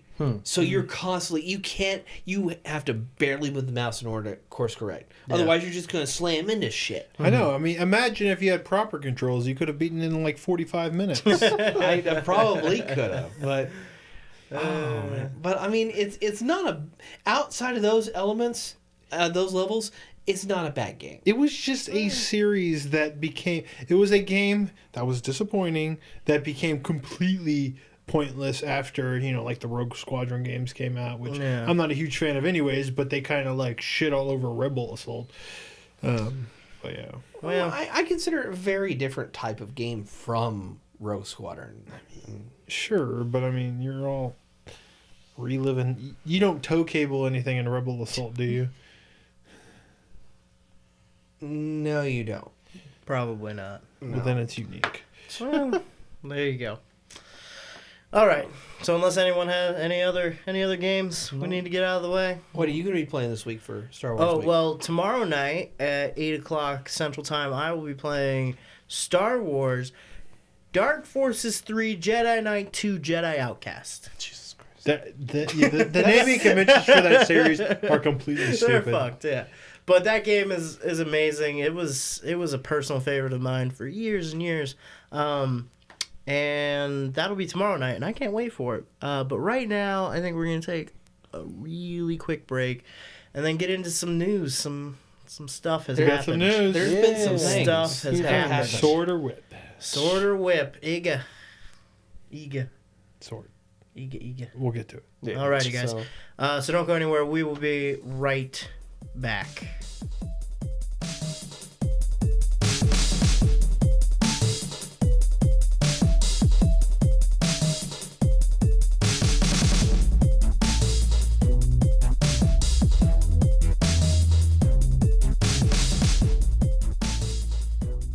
Hey guys, we're back. We're about to talk about some news. Let's just jump right into it because a lot of stuff has happened over this last week. Couple things. Some stuff that's really exciting. We'll get to the big one here in a minute, but let's. Wait, did anyone have Yooka-Laylee as their news topic? Oh. No. Okay, well, I let's talk honestly about didn't that think then. about it. Well, Yeah. let's talk about that. So the guys who created Banjo, not everyone, but a big chunk of that group, who's no longer with Rare, was like, people like Banjo, and everyone's like, no, they don't. And they're like, well, we're gonna make a Banjo game and kickstart it, and it got funded in I think 38 minutes. Yeah. Like they Something asked like for that, yeah. they asked for I don't know what the pound equivalent is. 175,000 pounds. Pounds, yeah, and I which is equivalent of close to like $270,000. Something like that, And they're yeah. currently over like 2 million. Like they've gone like the thing is they blew through all their stretch goals and they're like, crap, we need to throw out more stretch goals. And so now they're just kind of like throwing in stretch goals because they have nothing left. Which is dangerous I because get a little that bit. leads to kind of the Pillars of Eternity situation where you have a lot of half-baked good ideas that were clearly... Well, thankfully, none of the stretch goals they've thrown on have been like they're just kind of like, you know, like better music. You know what I'm Yeah. saying? Like Or- they've just kind of been like, More alternate languages. yeah, subtitle they added things. more languages or whatever. So it's the DK rap. yeah. So it's Yooka-Laylee. It's essentially Banjo Kazooie. It's the partner. You have was a chameleon, a lizard, what is it? Chameleon and a bat. And a bat. It even looks like it has some of the same move sets, kind of, you know, like you jump and then the bat flaps its wings and you kind of like Get a short distance before you start. yeah, stuff like appreciating that. But I mean, the music is definitely the Banjo Kazooie music by Chris. I don't remember his last name. No, Grant Grant Grant Kirkhope. Kirkhope. Grant Kirkhope. There you go. I Yeah, thought it was yeah. Chris something. Yeah, Grant Kirkhope. Yeah, great fucking music. They threw a couple of tracks on the Kickstarter page. Sounds like Banjo Kazooie, It's but I love interesting it. because Grant Kirkhope, up until this project, was working on music for A Hat in Time. Really? Yeah, he did. What is he not anymore? He was supposed to be doing like, so they had stretch goals where every like $15,000-$20,000 they would have him do a new track for the thing, and they ended up being like 7 tracks worth. But he only did like 2 tracks, and then he said like, I don't want to do any more of this because the tone and the way the game plays isn't matching up to the way I would write the music. Huh. So they recently announced that he had left the project. That kinda But sucks. he did like 2 of the major themes for the game. Mhm. That's Yeah, that's a little weird. weird. But He didn't want to tailor his music to the project he was working on. Yeah, I mean, but the game is fucking whimsical. Brad, the game is going to have a quiz show at the end of it. Is that a stretch goal? Yeah, no, they already hit it. Yeah, yeah. I mean, that was a stretch goal? Yeah. Oh my god. We didn't talk about that, did we? No, we That didn't was talk about terrible. it. So now you're gonna have to pay some fucking attention. Like, I don't care. Like, that's bad. That's a bad thing that was at the end of Banjo Kazooie. It's not a good thing. Dude, I remember breezing through that when I was a kid. Shut up. What if you played the game and you paid attention? You'll know. I played the game in like a week. I should have remembered all So that. that's probably the thing is when I was younger, it probably took me a little bit more time to get through it. So you familiarize yourself with the environments a little more. See, I never beat Banjo Kazooie. I never even got to the quiz area. Uh-huh. So I missed the whenever very I end. saw the good witch, the whatever her name Bruntilda, is, Bruntilda, or whatever, Yeah. and she would give you these like snippets. I was like, okay, I guess it's like background story. I didn't realize that was Yeah. actually a gameplay. I mean, element. there's some bull. I mean, it's bullshit. Like, how many of this thing were in this level? Like 6 or 7. I mean, it's bullshit. Yeah. But so Yooka-Laylee, it's scheduled to come out what, next year? Yeah, I think so. Like at the end of next year, Yeah, I end of mean, next if year. they keep adding freaking stretch goals, they're going to Yeah. keep pushing it back. which is fine. I don't but think they're going to add too many more. And like I said, the stretch goals they added weren't like grandiose things. I think they already have the idea of what they want to build. It's more just like fine tuning it. Yeah. Let me ask you, what makes people think that this team, which seems to be pretty small, has the capacity to make a platformer that lives up to something like Banjo Kazooie? Because that is a genre that Rare kind of got not as good at, Yeah. over time. I As feel they like went on. Well, I think And- part of and- that problem was the publishers pushing them. Like, Microsoft. I bought them know, out, they but started- like, I mean, what do you think? Grab by the Ghoulies sucked because it was rushed? I mean, forgot that game I can't existed. speak to what really happened. I'm but just, it but- feels like that. But isn't what we've seen of Yooka-Laylee so far been pretty much like a formulaic copy of the original Banjo-Kazooie? So it's a small team with Yeah. a No, certain it's a amount of very money small that's team. probably not going to be extremely large. This is a $15 game. They're Yeah. selling it And they're as they're, $15. they're saying they want to have like a team of like 15 people. So I showed Malia this footage. I'm like, look, I've been playing Banjo Kazooie, and it's a coincidence because like the next day they launched this Kickstarter or whatever. That's crazy. Yeah. And I showed her the footage and like, looks kind of like Banjo, and she just looked at it like kind of like she's like, this kind of looks like a budget like VeggieTales kind of game. Well, first of all, I don't think that's what the final game's going to look Sure. like.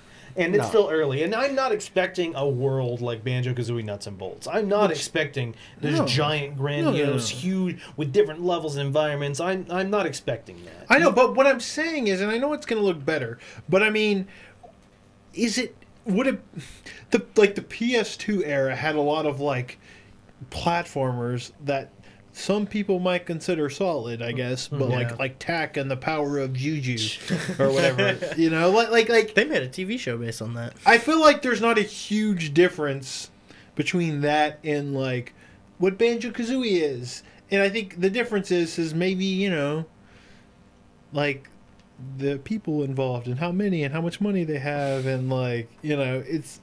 I mean, experience is also a thing. These guys all worked on Banjo-Kazooie and Banjo Yeah, 2. I know, and but Nuts and they Bolts also and- made like Donkey Kong 64 and Grab by the Ghoulies. I mean, they.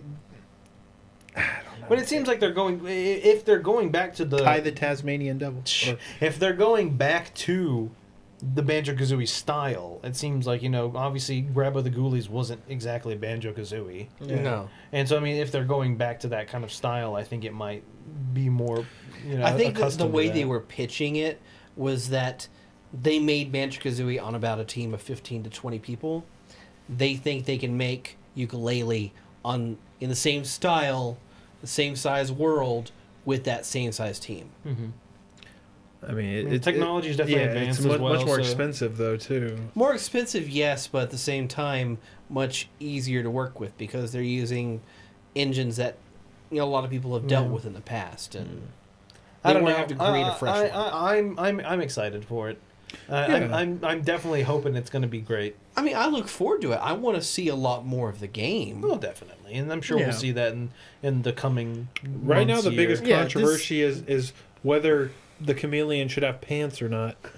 Like, there's like this contingent of people that are like, he doesn't have enough personality because he's naked. I swear to God.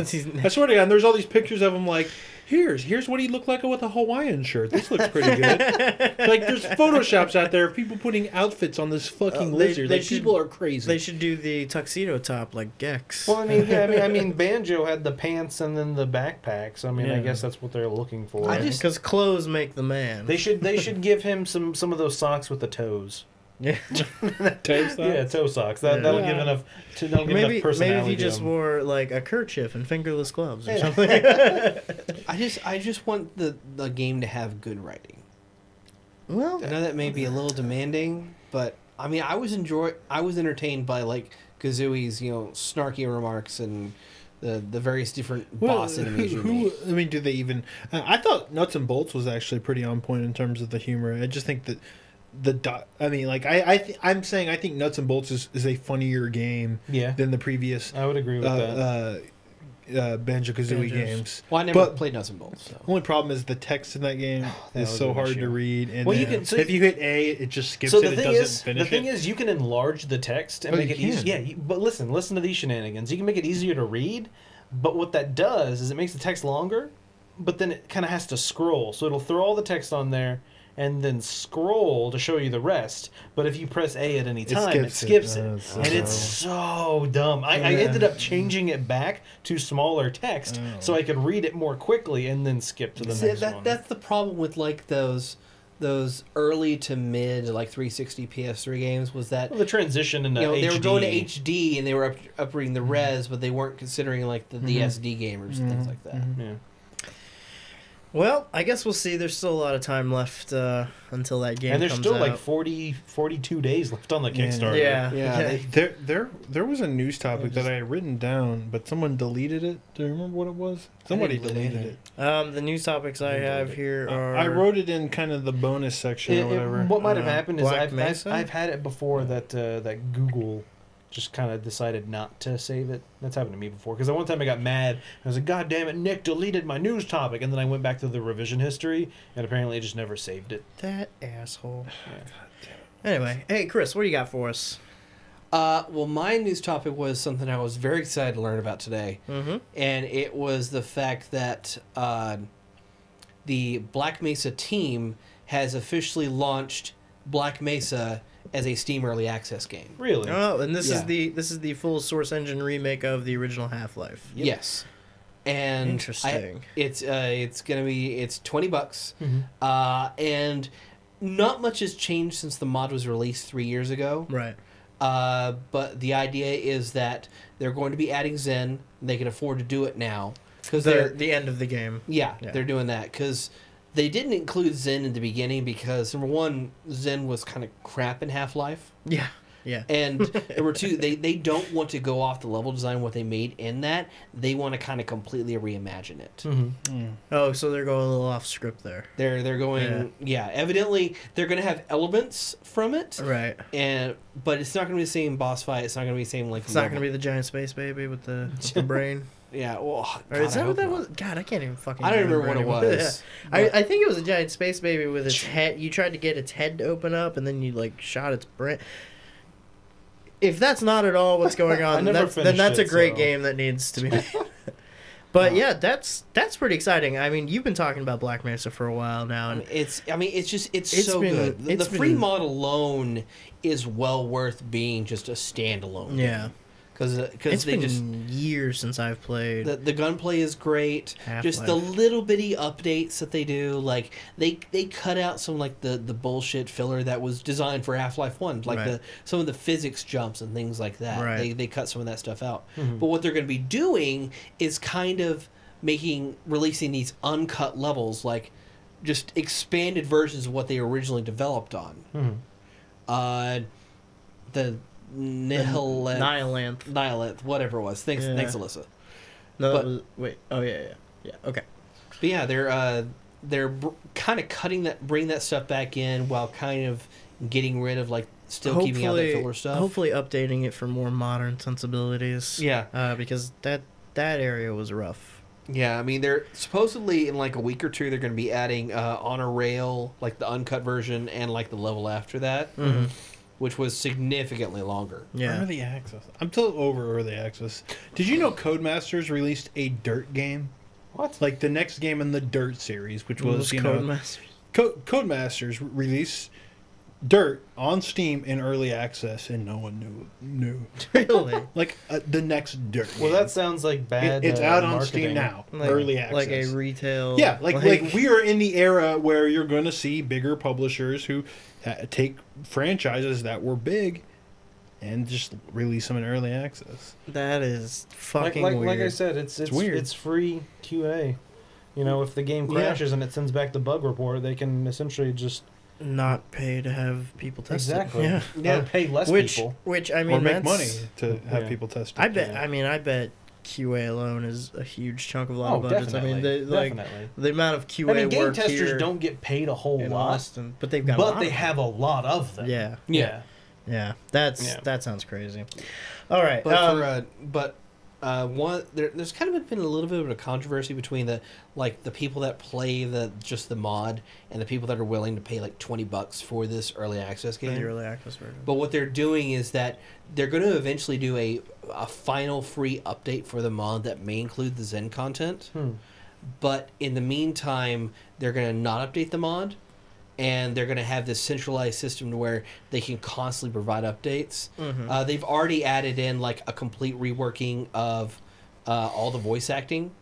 They've updated the AI, and they've changed several of the encounters in the game. They haven't changed Barney's voice, have they? Well, I mean, the thing is, they can't get those. dulcet tones. I think one of the conditions with the game Dr. was Freeman. that they couldn't get the original voice actors from Half-Life 1 or even Half-Life 2. So they have just these people on the team that are doing the voice work. But, I mean, it's not bad. No, of course not. It's not we're iconic, though. Yeah, it's not. Yeah, I don't know. We'll see. Yeah. That sounds interesting. I'd like to check that out. It's been a long time since I played the original It's so Half-Life. worth it. Real quick, before we get to Brad's news story that I'm sure he's just busting at the seams to get out there, chomping at the bit. The other day, WB kind of elaborated a bit more on what was going to be included in the Batman Arkham Knight Season Pass. This is the Season Pass that, if you recall, is priced at $40, which is quite a chunk of change for a DLC Season Pass. But a lot of the content that they've announced for it did sound pretty interesting. They've got at least, what was it, like 2 or 3 different story missions, or like story campaigns that they're adding on. They're adding on these new racetracks with iconic Batmobiles from different eras, and the shit, yeah, and then the big sort of the big announcement out of that was the new story content was going to include Batgirl as a playable character. So, How do you feel about that? Batgirl. Batgirl. Yeah. It depends How do on the I feel? Batgirl. It looks like it's Cassandra Cain. But they're saying it's prequel content, so it might actually be Barbara Gordon. And if that's the case, then If it's Barbara Gordon, then they have to do the Killing Joke. She doesn't have. No, No, they they don't. don't. They really No, don't. I guess they don't, They but- don't. They really fucking don't have to do the Killing Joke.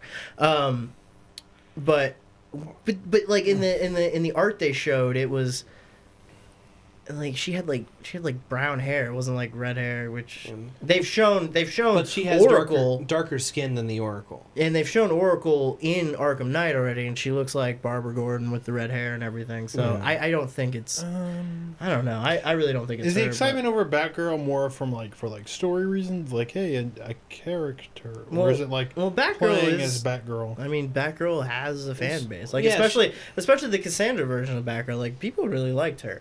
Having her as another playable character when we're already going to be able to play as Batman, Nightwing, Tim Drake, and Catwoman like that. This is my problem though. And Like at what and point? Jason Todd. At what point are they like Oh well, it's just a challenge fucking map, yeah. Dynasty Warriors characters where It's you just know, a reskin. Yeah. not a reskin? It's getting to the point where it doesn't really matter because the the difference- core feel of the Batman combat is just it's always going to be the same. And you're essentially doing the Well- same thing, except for there's a different animation for Yeah. it. Yeah. Well, and kind of, well, yeah. the different characters are supposed to have different gadgets and abilities as well, which they did even in Arkham City when you could play as Nightwing, you could play as Robin. Nightwing particularly had like a completely different moveset from Batman. Yeah, he had or- different gadgets, different things he could do. Or like the Joker in his challenge maps in the original Joker's Asylum. Joker's challenge maps Well, in that Arkham was- that was Asylum pretty were different. completely different than playing as Batman. So hopefully, in keeping with that tradition, this will add some kind of new content. And it won't just be like a reskin of Robin or Batman or something, you know. I don't think it will be. But yeah, I trust Rocksteady. I feel like this will be. I don't know if I'm ready to say that it's going to be worth $40 for anyone who wants to go out and buy it. But I mean, I'm right now looking at the list of content as a fan of the series and as a fan of Batman.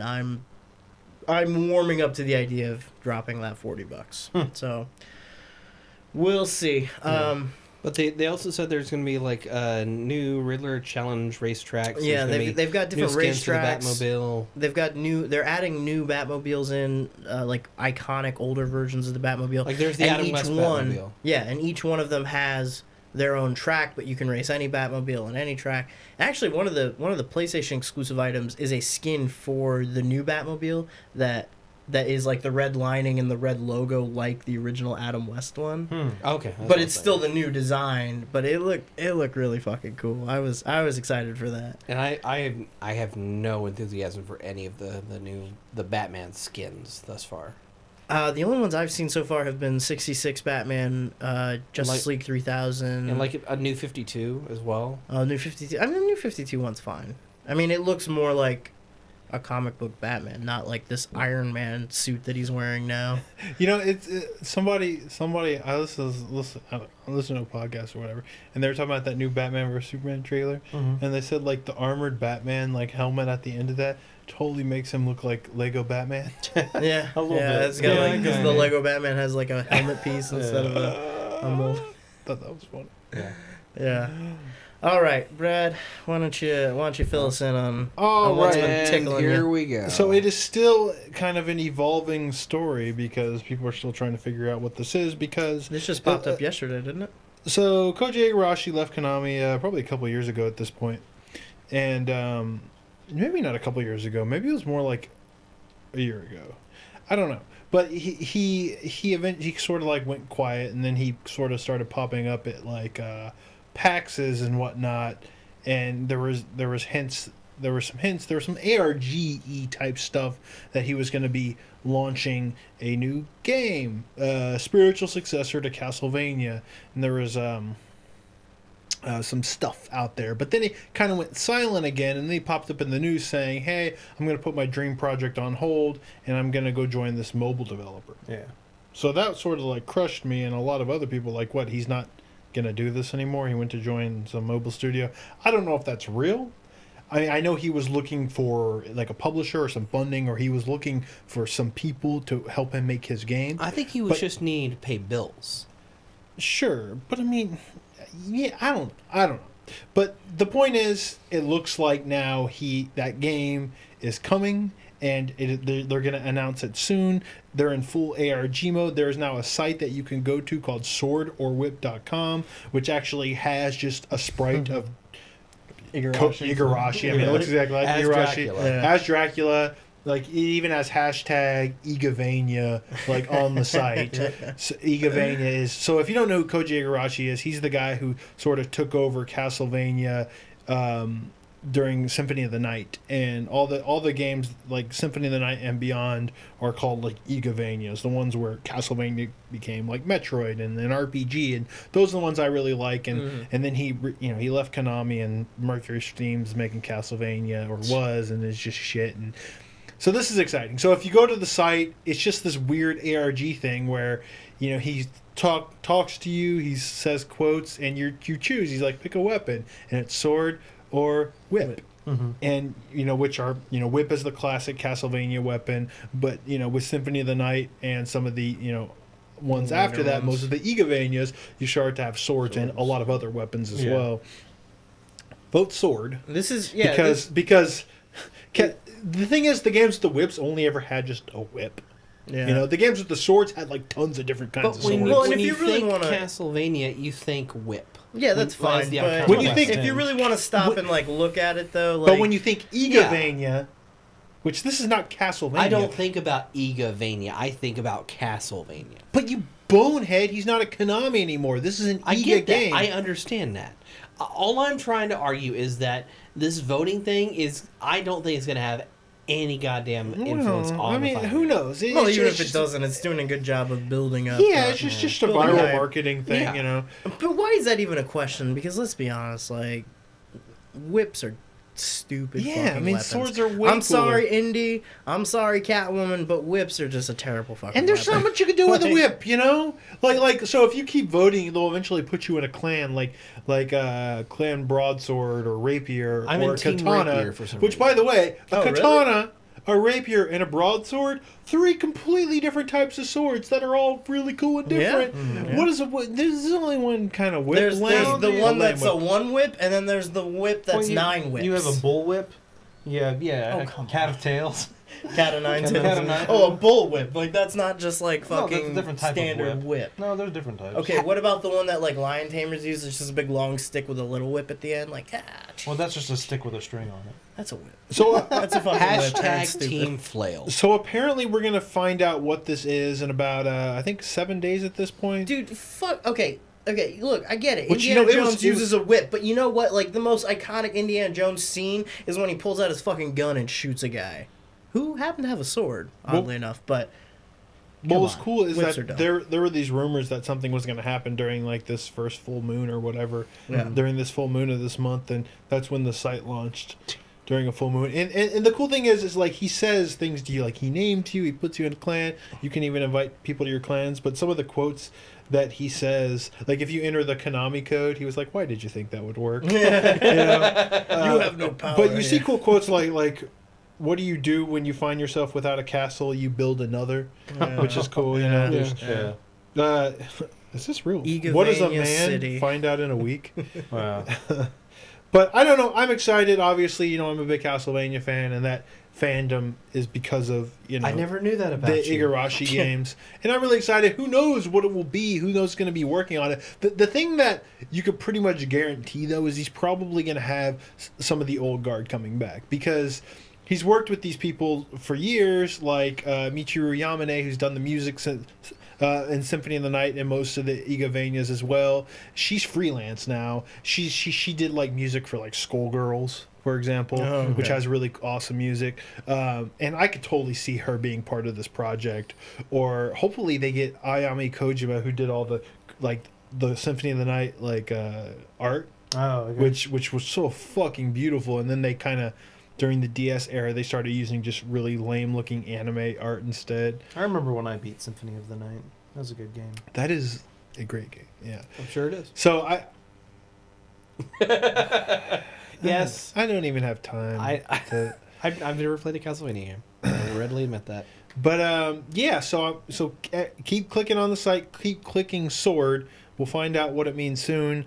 Hopefully both are in the game. Hopefully there's lots of weapons in the game. I'm sure there will be. There will be tons of I weapons. hope so. I'm worried that, you know, this might... But the thing is, I feel like those Igavanias towards the end were all Skeleton Crew developed games anyways. But I just hope that this is it feels like a big significant thing. Like the ultimate fear is that it's like some mobile game. Mm-hmm.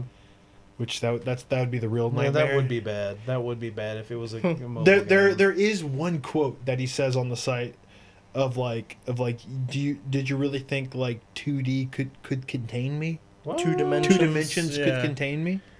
And that freaks me the shit out because like You're thinking 3D. because Yeah. like he's only Well, ever maybe made it's a great 2D games. 2.5D? Maybe they'll do it like Blackgate. So that's the thing. Is it 3D? Probably not. Is it 2.5D? Maybe. Like a Shadow It couldn't- Complex style? Or it could be for the 3DS. 3D. I don't know. This doesn't seem like a Nintendo thing, though.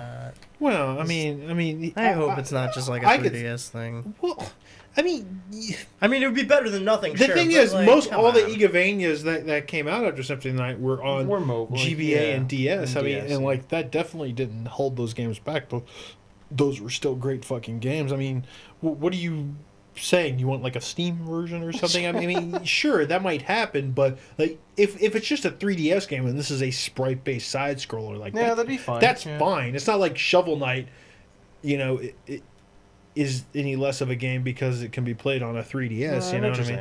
But and plus, obviously, he's had a relationship with Nintendo over the years, putting all those games on those handhelds. So it wouldn't be surprising.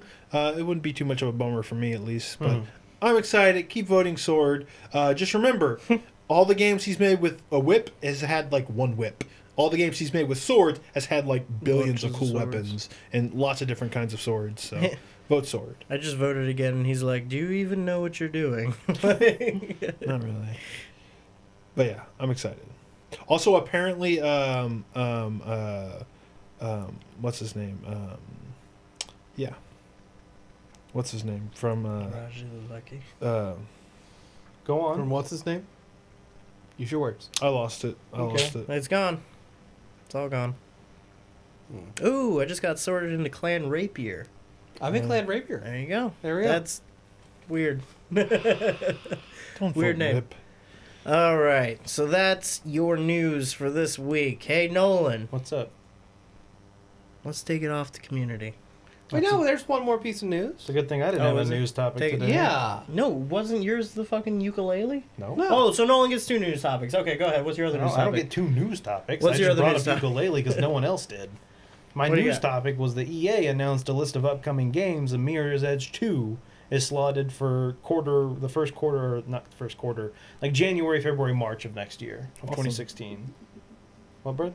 Awesome. Yeah, I was really worried about that. That's one of the things that kind of they said it's coming when it's ready, and then kind of all fell silent. And now they put out this there's a list of games coming out, and they have it slotted for the first quarter.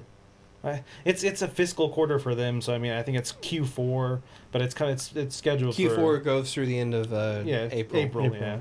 So first few months of next year.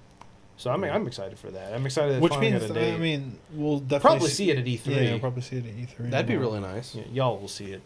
Well, everyone will Well, see yeah, it. they broadcast everything. You Yeah. know, so Yeah. yeah, but maybe you'll get the hands on it. You think they might have I think a that's a playable little too demo? hopeful. You think so? Put hands I don't all think over it's it. that. I think we'll be lucky if I mean, we we played actually... the demo of Mirror's Edge way before it came out. Really? God, such a good demo. Yeah, I played the demo so much before it came out. I just played it over and over. See, I only ever played like the public demo they No. did Well, before the But game came out. I worry about that but game. yeah. All right. Well, I guess we'll move on to the news or the community rather. Community. Yay! Time for community. So going through all of our recent patrons, people who backed us on our Patreon, which you can find at What's a Patreon? patreon.com/4player. What is a Patreon? So every week we're going through until we catch up. So this week we're thanking Frank H, Metropolis, Equinoxinator, I think I saw him. Nathan H, Forrest, Neil S, and we're caught up finally.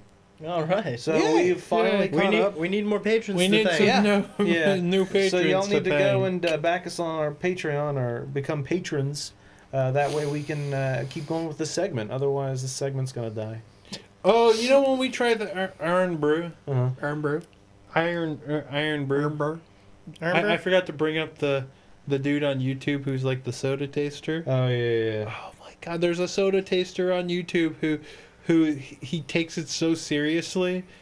Like he'll smell it and he'll describe it in detail what it tastes like, and he won't swallow. He spits it into a bucket. He spits soda into a bucket. I bet you afterwards he just drinks the bucket. Holy Oh. like Oh, Oh, it's like that scene from Sideways. Ugh. Sounds like Dame Drops or something like that. Except not as bombastic. Speaking of Dame Drops, Dame Drops is a widely successful food critic on YouTube, but he has a Patreon that's at $73. Is it just something that he started ages ago and he just completely like forgot about? And Probably. There's probably still a couple people giving him money I mean, because does he could get need- way more than Does $73. he need more than that much to I make don't. his? I mean, That for would what take he care of all does, his videos for the month. for what yeah. $73 a month. That's plenty of all for the food he eats. That's plenty of it, and then he The makes ad revenue takes care yeah, of the rest. YouTube makes him plenty of ad revenue. So I mean, I don't think he. it's just I mean, weird. yeah. I mean, he's huge. Yeah, I'd never heard of him either. He's this guy. He sits in his car. He goes to fast food places. Oh my and God. he does reviews of food. Oh, I think I've seen this guy before. You've Is probably he- seen the music Five video Guys version video, of maybe? the Five Guys. Like, I haven't seen. No, that. I saw him do like when. Is he African American? Yes. Okay. What? Yeah, I know. the Fry Bites back. What? No.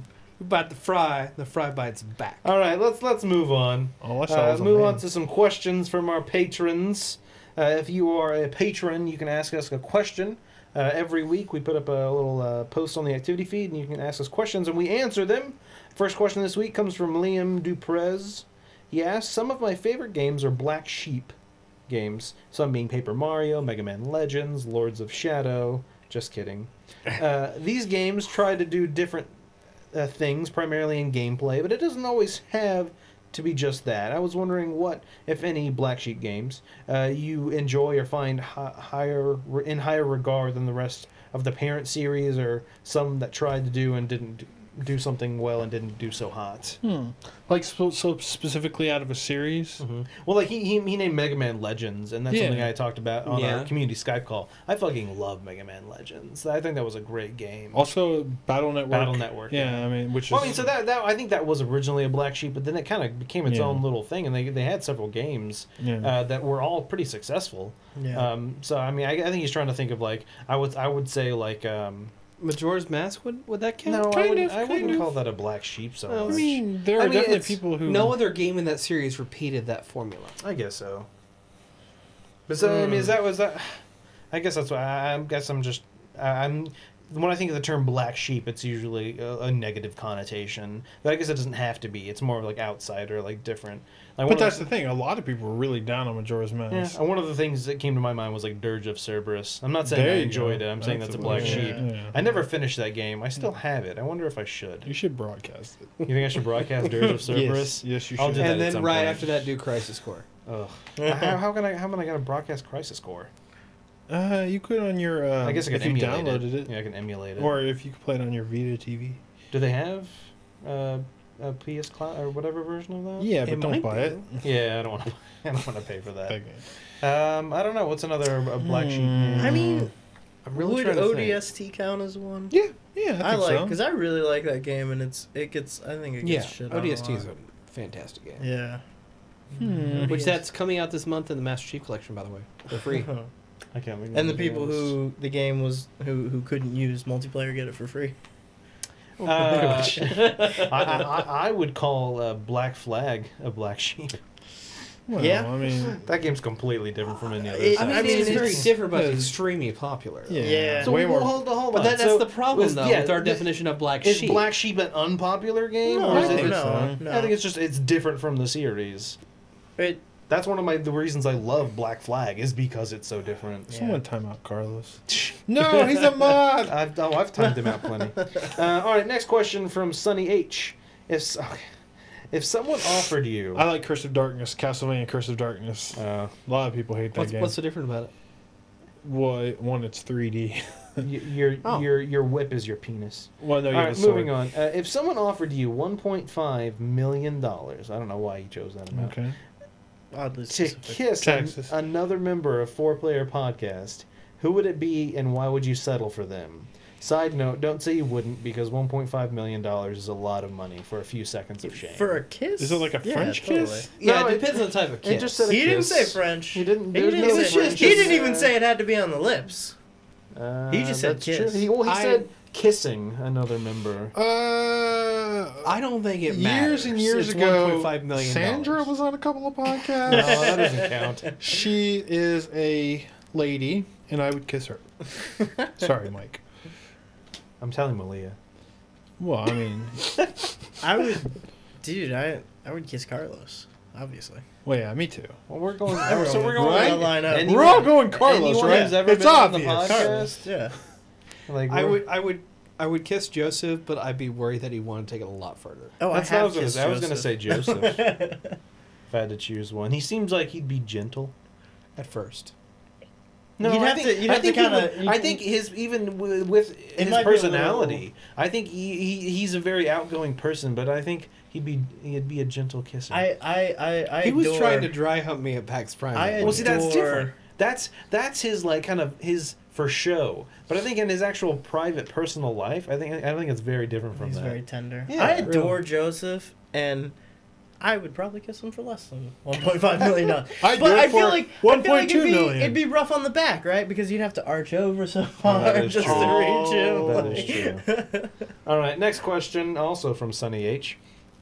What is one video game, comic, movie, or book universe that you would like to play in as your own player-created character? For example, playing as your own created character in the Witcher universe with your own story. Dragon Ball Z. did that. The problem with like the Witcher universe is like you're either like super important or you're like not at all. You're yeah. like a crap. Yeah, you're Yeah. like a Person. peasant. You're just like That's a, the like- problem with that universe. I don't want to be in that universe. So it has to be like a video game universe that's not. Oh, didn't they say any universe, video game, book, movie, whatever? Just it's kind of like you can choose Matrix. You know, like, oh, I would want to be the one, and blah blah blah. So the problem is, Yeah, the Matrix Online. Yeah. there's so many of these universes that you really enjoy, but then you think about it, you're like, I do not want to be You involved enjoy it from at the all. outside. Yeah, you enjoy Yeah. it from the outside looking in, not so much. Like I would never want to be in like the Dark Souls universe. Yeah. I mean, like, a good one would be like a superhero universe, like Yeah. like Marvel or DC that isn't like DC Universe Online, or hell, like a really good open world, create your own character like Game of Thrones game. Like try to make your way in that world, you know? I was gonna say like That's what I'm saying. It's rough, like, and there's Very a lot of rough. like it would be a tough game probably, but like I was gonna say That like would be a fucking like cool. a like a Phoenix Wright style. How about the Matrix? Yeah, Okay. like if That's amazing. just like a lawyer and you're just doing paperwork and be alien Matrix. injection all day. yeah. That sounds But with some of the exciting. craziest or like, would you rather say a Professor Layton universe where everyone you talk to is like, solve this puzzle? How about Star Wars? It's fucking It's a cool. very broad yeah. universe, Star Trek. not any less broad. Final Fantasy Tactics. All right, I moving kind of on. want to be like a detective in the darkness. Castlevania. I guess so, yeah. Darkness. Yeah, just Why not going- LA? Why not LA Noir? I bet the world of Mario would be That was just delightful. history. That could be Just fun. to be a It'd Mario. be trippy. Yeah, Tell you that. but you do kill a lot of things in the universe. Yeah, you really Surprisingly, in a Yeah. cute way. Crush things All right, to death. Moving on, our subscriber of the month, because it is now May, we have a new subscriber of the month. Our new subscriber, or supporter of the month, rather, is True Facts from New York. And the game that we're going to be playing of his... Oh my god! Is that what he decided on? I don't even know what you're about to say. So, And the one we were talking The one I about was playing earlier. did you put that on my computer? Yeah. Okay. You watched me play it. Okay. Yeah, you're right. I will do that one. Is Diddy Kong Racing. Diddy Kong Racing. I know some people wanted to see this one. Yeah, some people have brought it up before. So we're going to be playing that this month. I bet it'll be fun. Yeah, no, it definitely. That was my first N64 game. See, I still have my 64. It still works. I think I have a copy, and I think I may have some controllers I could bring over. Well, the problem is, do you have a composite to HDMI adapter that will work? Well, I've got those dazzles that we use for Project M, so we could do it. Yeah, we could try that. It's gonna look poopier than an emulation. Yeah, we have the emulators working okay, right? Well, yeah, the emulator worked. I haven't tried it with multiple controllers. But one of the things that sucks about this situation is it's a game that will never get ported to Virtual Console, just because No. it's a Rare game. But Microsoft owns Rare now, and so like in the 3DS version they put out, they just removed Conker and Banjo, and replaced them with some other characters.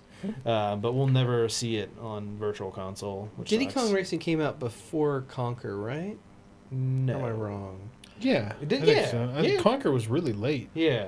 Yeah, I because remember. the way I remember Conquer, I never played it, Mhm. but I remember like the original design being like really lighthearted, Mhm. and then they like rebuilt the game and made it the raunchy thing it is today. Mm. So I think that character in Diddy Kong Racing is like nothing like what he ended up being. Well, I mean, none of the characters in Diddy Kong Racing are that like. Well, yeah, I mean, they're not that very. They're- Their character. They're probably not like keeping a character Bible somewhere. like all these. I'm sure Nintendo has a character. Oh, model Conquer was somewhere. 2000. Oh, okay, I didn't realize it was that late. All right, It's really late. So we'll get ready to see some of that in the coming weeks this month. And so now it's time for Chatter of the Week. Chatter of the Week! Yay! It's part of the show where we pit two chatters against each other and their ability to play platforming games like Banjo Kazooie. Banjo. Hopefully not bad like He that. has no style. Oh, He has no grace. Okay. That's been stuck in my head all day. Really? DK Rat? Yeah. DK. Donkey Last Kong. week I had nothing but the DK. banjo theme, and Donkey now this Kong week is it's here. freaking Diddy Wait, Kong. did you play? He's got Donkey a Kong Country? stupid face. I watched His my roommate play a bunch of gun. it, but It fires and bursts. If it shoots ya, It's gonna hurt. DK. One of my, I fucking one of love my, that game. I fucking love. Fuck you guys. I love that game. I think we just stumbled upon a Patreon milestone right here. Donkey Konga. I fucking that song. Donkey Konga. Donkey Kong. I forgot that existed. I have the bongos. Oh, anyway. Okay, chatter of the week. Move. Chatter of the week. Our first chatter this week is Sam. He is a male. He is 22 years young. He is River Plus A in chat from Atlanta, Georgia. Right next to Kincaid, West Virginia. Atlanta, Georgia. His shameful secret. I spent $100 on a mobile game just to beat my girlfriend. Oh, God. Yep. What's the mobile game? She had more time to God. play and upgrade her characters, and I'd get upset every time she beat me. So I bought some shit, became OP, beat her for a while, and then never played the game again. And now I'm not allowed to play mobile games anymore. I don't. He didn't say which game. Is he still dating this girl? Oh, clearly. Okay. But yeah, $100 on a mobile game. For People any are all reason. like, no one pays for those. People do. Oh, do. I mean, but I there's don't. also that Team Fortress crowd. Like, I will readily admit I spent like $80 or $100 on Mass Effect 3 Jesus Christ. Ugh. That's a lot of On dollars. what? on like on the booster packs? For Yeah. the fucking... The most fool. money I've It was spent... so much You fun fool. though. It was so much You fun. fool! The most money I've spent on like a multiplayer game in that style is probably The Last of Us, and that's probably like $6. Yeah. I bought a few weapons and like a couple of like perks, and that's it. I'm not super big on buying that stuff. No. That's just me as a person, I get it. though, because I'm a fucking cheapskate. I'm just saying I understand the appeal. Yeah, I guess. Worst thing I ever did was buy the outfits for Oh. various Tales games, which is horrifying because you used to be able to earn those in the game, and Yeah. now you can only get them through buying. All right, moving on. River Plus A's greatest gaming achievement. I had trouble with the survivor horror games when I was younger. The moans in the Resident Evil game would freak me out. When my cousins would play it, I'd leave the room and they'd make fun of me. When I was a bit older, I got Code Veronica and forced myself to finish it. Through all the nightmares. I have now played multiple horror games and I love them. It's pretty good. Good. Yeah. Broaden your horizons. It's top 5 games of all time. Number 5, Baldur's Gate. 2. Dark Alliance. 2. Dark Alliance. What? Yeah. Number 4, Resident Evil. 2. Code Veronica. 4. 4.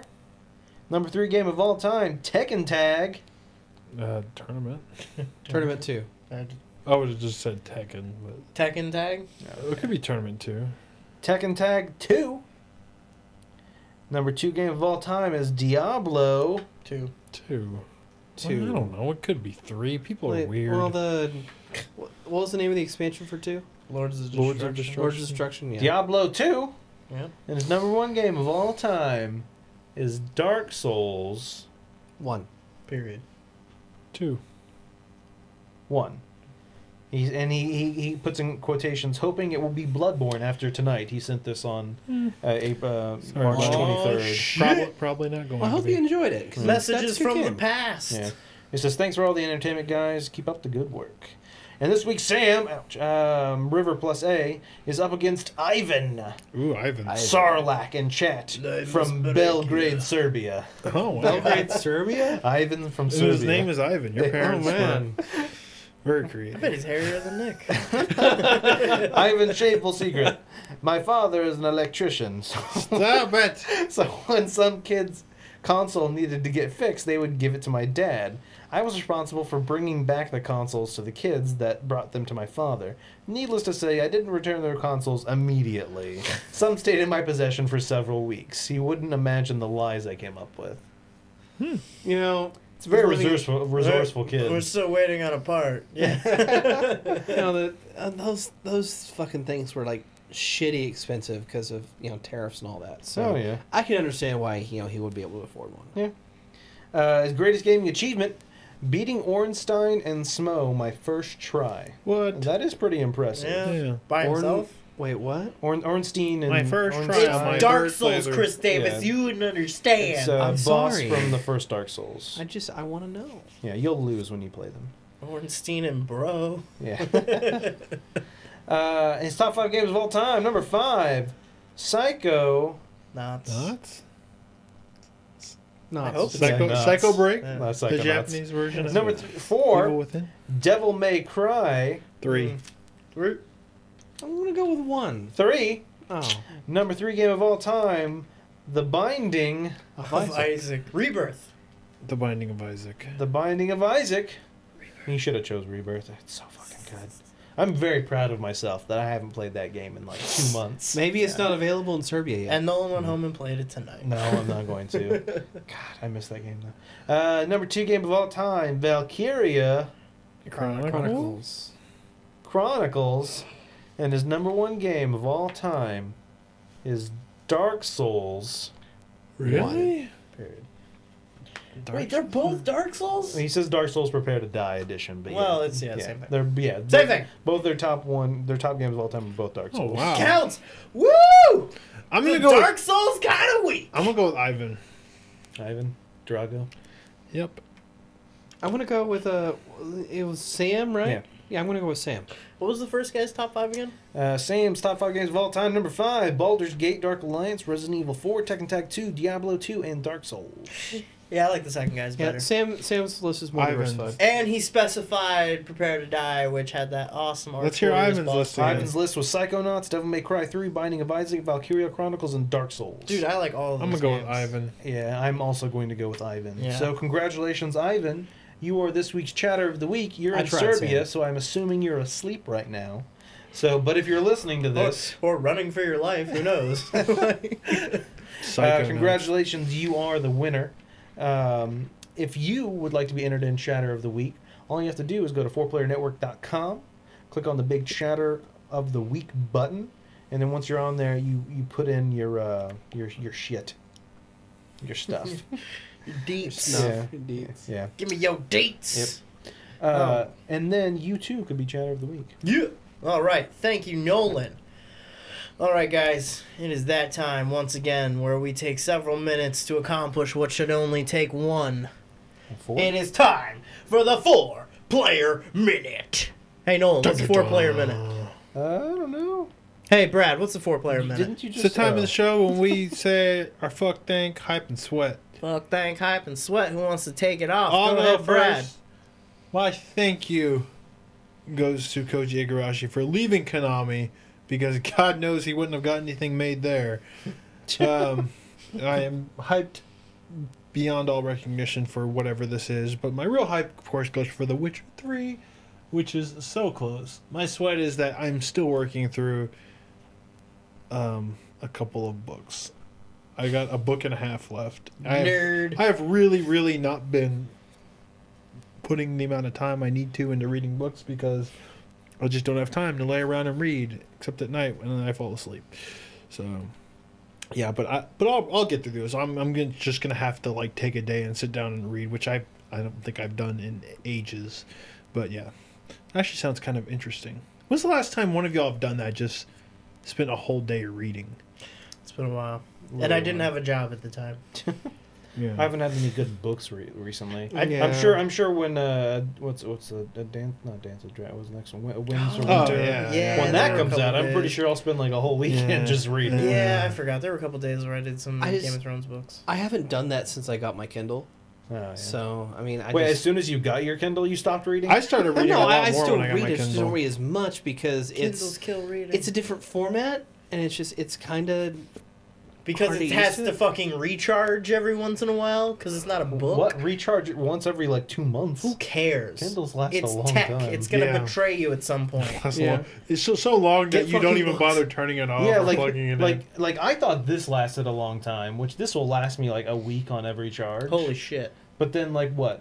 No, nothing. I was just gonna say, we're talking about reading, and somebody mentioned wanting to read House of Leaves, and I just have to say, you have to read that book. What is that? That's like hard to read. Though. It's super hard to read. It's so fucking good. What is it? What are love the that letters book. upside down? Yes, It's like the a- pages are printed all fucked up. Yes, And like like- you're reading It's like a a mystery. manuscript of a movie while a guy is writing footnotes to it, and like the footnotes will go for like 6 pages, and then you have to go back and continue reading what you were reading before. So I probably shouldn't get the book on tape. Dude, there is no book on tape. There's no way to do it. There are parts where there's like 3 pages printed on one. There are parts where there's 1 word printed on a page. Like, it's just fucked, man. I love that book. So you're reading a book that's being written as you're reading it.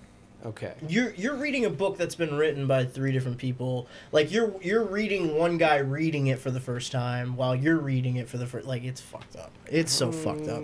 They're doing a BBC show based on this book, Jonathan Strange and Mr. Norrell, which starts soon, which is a really good book. Also has amazing footnotes. It's one of those things where if you read that book and you don't read the footnotes, like, you miss the point of the book. But it's not as crazy. That's without even getting into what the story is about, which is also fucked up. But anyway. Oh, and my fuck you goes to the Time Splitter series. It is a series that I love. I emulate. I was fucking around with emulators this past weekend, and I got Time Splitters 2 running perfectly in PCSX2. Some emulator. PCSX2. The PS2 emulator. I got it running perfectly. There is no way to get that game to run with a mouse and keyboard. Like, the controls in that game are so bad. They're so bad. They're so bad that it's so hard to go back and play because, you know, it was the GoldenEye, Perfect Dark guys that made the Time Splitter series. And they didn't change the controls. Mm-hmm. You know, like Halo came out and they're like, hey, whatever. We're just going to make the controls like fucking GoldenEye. What, right? So they're just fucked. You know, they have that thing where you know, you don't move until you, like, move the cursor to the edge of the screen. You actually hold down a button to do the aiming of the cursor. You know what I mean? Yeah. You know what I'm talking about? Yeah. Where you can kind of like turn your gun, but to aim, you press a button, you're moving the cursor around. You can't adapt that to a mouse properly. Mm-hmm. So, and it does this thing where like you move the mouse and it auto like, you know, levels it out, auto centers, you know, you can't turn any of that shit off. So you can't play it with the mouse and keyboard. And like the controls as is are just, they're too hard to go back to. So it's like this great series of games that is like, that does not hold up to the test of time more than any other game I've ever seen in terms of controls. And it's so fucking frustrating. Mm-hmm. Question in that regard. Have you tried playing with a controller? No, I mean, yeah, I've played through the games before. Of course I played with the controller before. And I tried out the controller when I was testing the game, and it sucks. It just fucking sucks. It sucks. I don't know how I played games like that back in the day. Didn't the third Time Splitters game come out on PC? No, I don't think it did. did. Don't we have a time limit on this segment? I could have yeah, none of them came out on PC. We are going so long. Never mind. Sorry. I forgot he plugged it in. Never mind. We don't. This is pretty standard, actually. Let's continue. Yeah. You done, how about Nolan? Okay. My 4-player minute starts now. My hype is also for The Witcher 3. I've kind of been on a media blackout for several weeks, months even now, and I'm ready. I'm ready for that. Your body is ready. Yes, it is. My sweat goes to Bloodborne. I have not finished the challenge dungeons yet. I got stuck in the Defiled dungeon. Well, those are a bitch. Yeah, I've been stuck on this one boss. I kind of put it down, and I've been playing other games, and I haven't gotten a chance to pick it back up yet. And I wanted to finish them all before Witcher comes out, and I don't know if I'm gonna have time. I'm gonna try. It just sucks because now I'm like, oh, let me just play Nuts and Bolts real quick, and I'm fucking playing that game. Oh my god, I don't know what I'm gonna do. My fuck you goes to Super Star Wars Empire Strikes Back. Go fuck yourself with your goddamn Millennium Falcon bullshit level. Fuck you, whoever created it. Oh, this is a great idea. Kids are gonna love this. So fucking stupid. And then my other sweat goes to State of Decay Year 1 Survival Edition. That just came out last week. I really want to play it.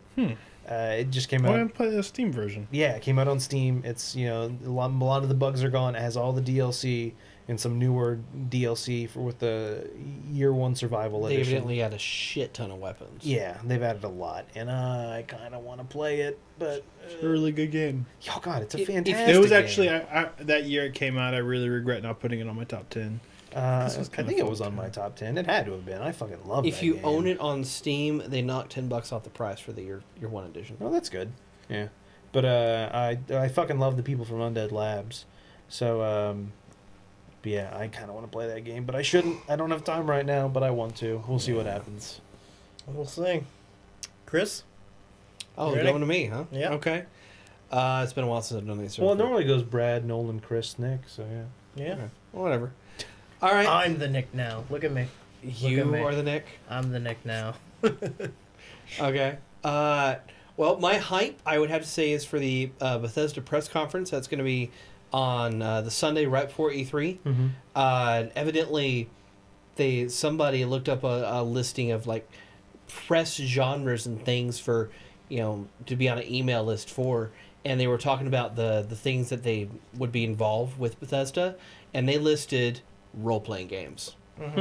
So I'm like, all the consoles. like all the consoles, Yeah. like even like the original Xbox and things like that. But So does that mean if they announce Fallout 4 that it's going to be a cross it's like super cross-gen. No, I There's doubt no it. way. It's going to be new That's gen. There's fine. no. Yeah. But yeah, that means like Fallout 4.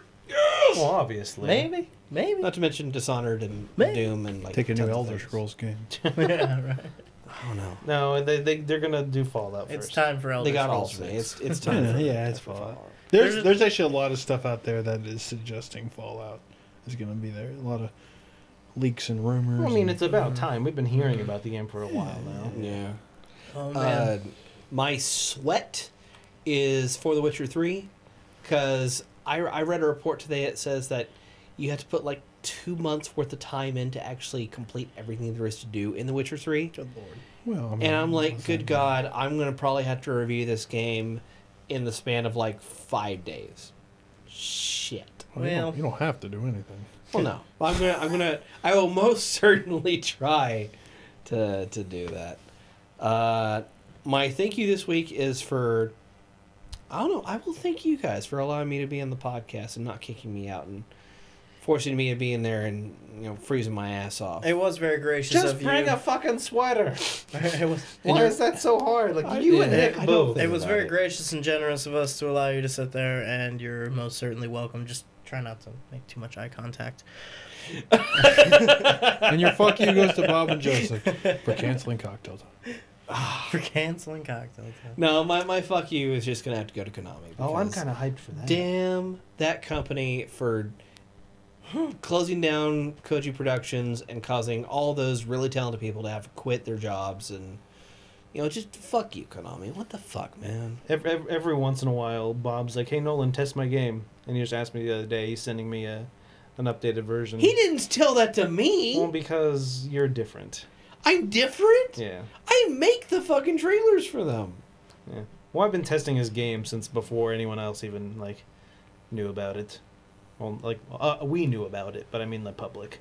Oh. I did beat their first demo faster than anybody else. Yes, you did. Of course you did. Of course you did. All right. Was that it? You Yeah. good? All right. Maybe you're not the best person to be testing the game. It's gonna come out. They're like, "This shit's impossible. Who could play through this?" Trying to keep No up one's with like, "I Nolan. did it okay." Needs to be harder. That's how you end up making Souls games. Anyway, this week I'm doing 2 hypes and 2 sweps. My 2 sweps. 2 sweats. Schweppes. There's like Schweppes. Is it Schweppes week? Schweppes ginger ale or It's whatever. like Schweppes, but Schweppes. My first hype is for Dark Forces 3 Jedi Knight 2 Jedi Outcast, which I will be playing tomorrow. That game is awesome. I hope you guys come check that out. That'll be at 8 p.m. tomorrow.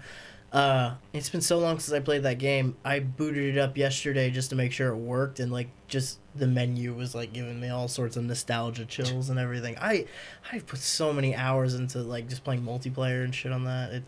I love that game. Did you ever play? You played Jedi Knight, right? I never finished it, but I've played it. Dark And that- Forces 2?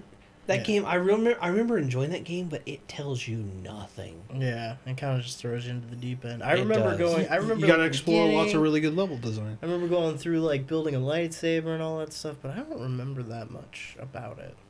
Lots of weird Um, alien creatures Yeah. with lightsabers. My first sweat of the week is I am not even done with the main story of Bloodborne yet. I've been playing. I'm on the Nightmare Frontier, Mm-hmm. so I think I'm getting towards the end. But fuck, dude, I need to get that game done, so I have time for Witcher 3. Which, oh god, that looks like it's gonna be so good. My other hype this week is gonna be for Chroma Squad, which Oh, I yeah. really Yes. want to play, and I'm hoping that maybe I can broadcast it next week or something. I don't know. I got the Batman thing going on. I don't know. We'll see. But yeah, Chroma Squad, if you haven't heard of it, it was a Kickstarter game. It's tactical RPG based on Power Rangers. You basically have a Pretty group of much. 5 stunt actors who decide to start their own Power Ranger show, and you have to, like, run the show. So you have to hire actors to play villains. You have to, like, build sets and build Megazords and, like, all this shit. And it looks really fucking cool. So I would like to get into that. And my other sweat this week goes to the again, the Arkham Knight Season Pass. Probably because I am gonna buy it at this point. I really hope. Isn't it no savings? Huh? Is there a savings? The season pass. Oh, I like thought as I heard opposed you. to buying all the content separately? Yeah. I don't know. I don't even know if looked into it. Maybe I don't even know if they'll actually offer it. Oh, that doesn't Separate. make sense. I'm sure they will after the fact. I would hope right? so, but I don't know. I mean, I'm probably gonna buy it, if for nothing else, to play like the Batgirl stuff. But I really hope that's worth $40. I really hope it is. they said that's not everything listed. Wasn't the end of all the content is going to be, but I don't know. My whole thing is like, God damn it! Like, just because it's story content doesn't mean it's gonna be good story content. Like, Yeah. look at Cold Heart.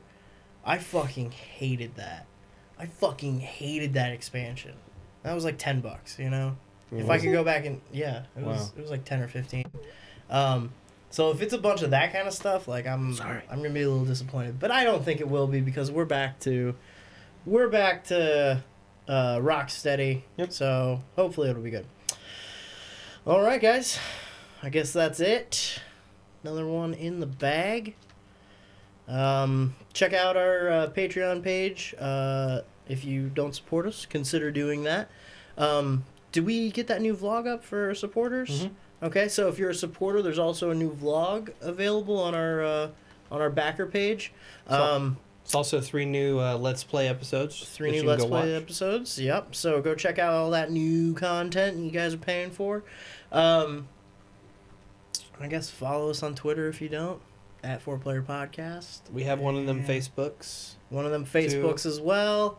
Our YouTube channel. We just got last week's podcast up a couple days ago. Got a few new clips up today. Check those out. And I guess that's it, right? Yep. Guess Pretty much. we'll see y'all next week. Thanks for hanging out. Bye. Bye. Good night.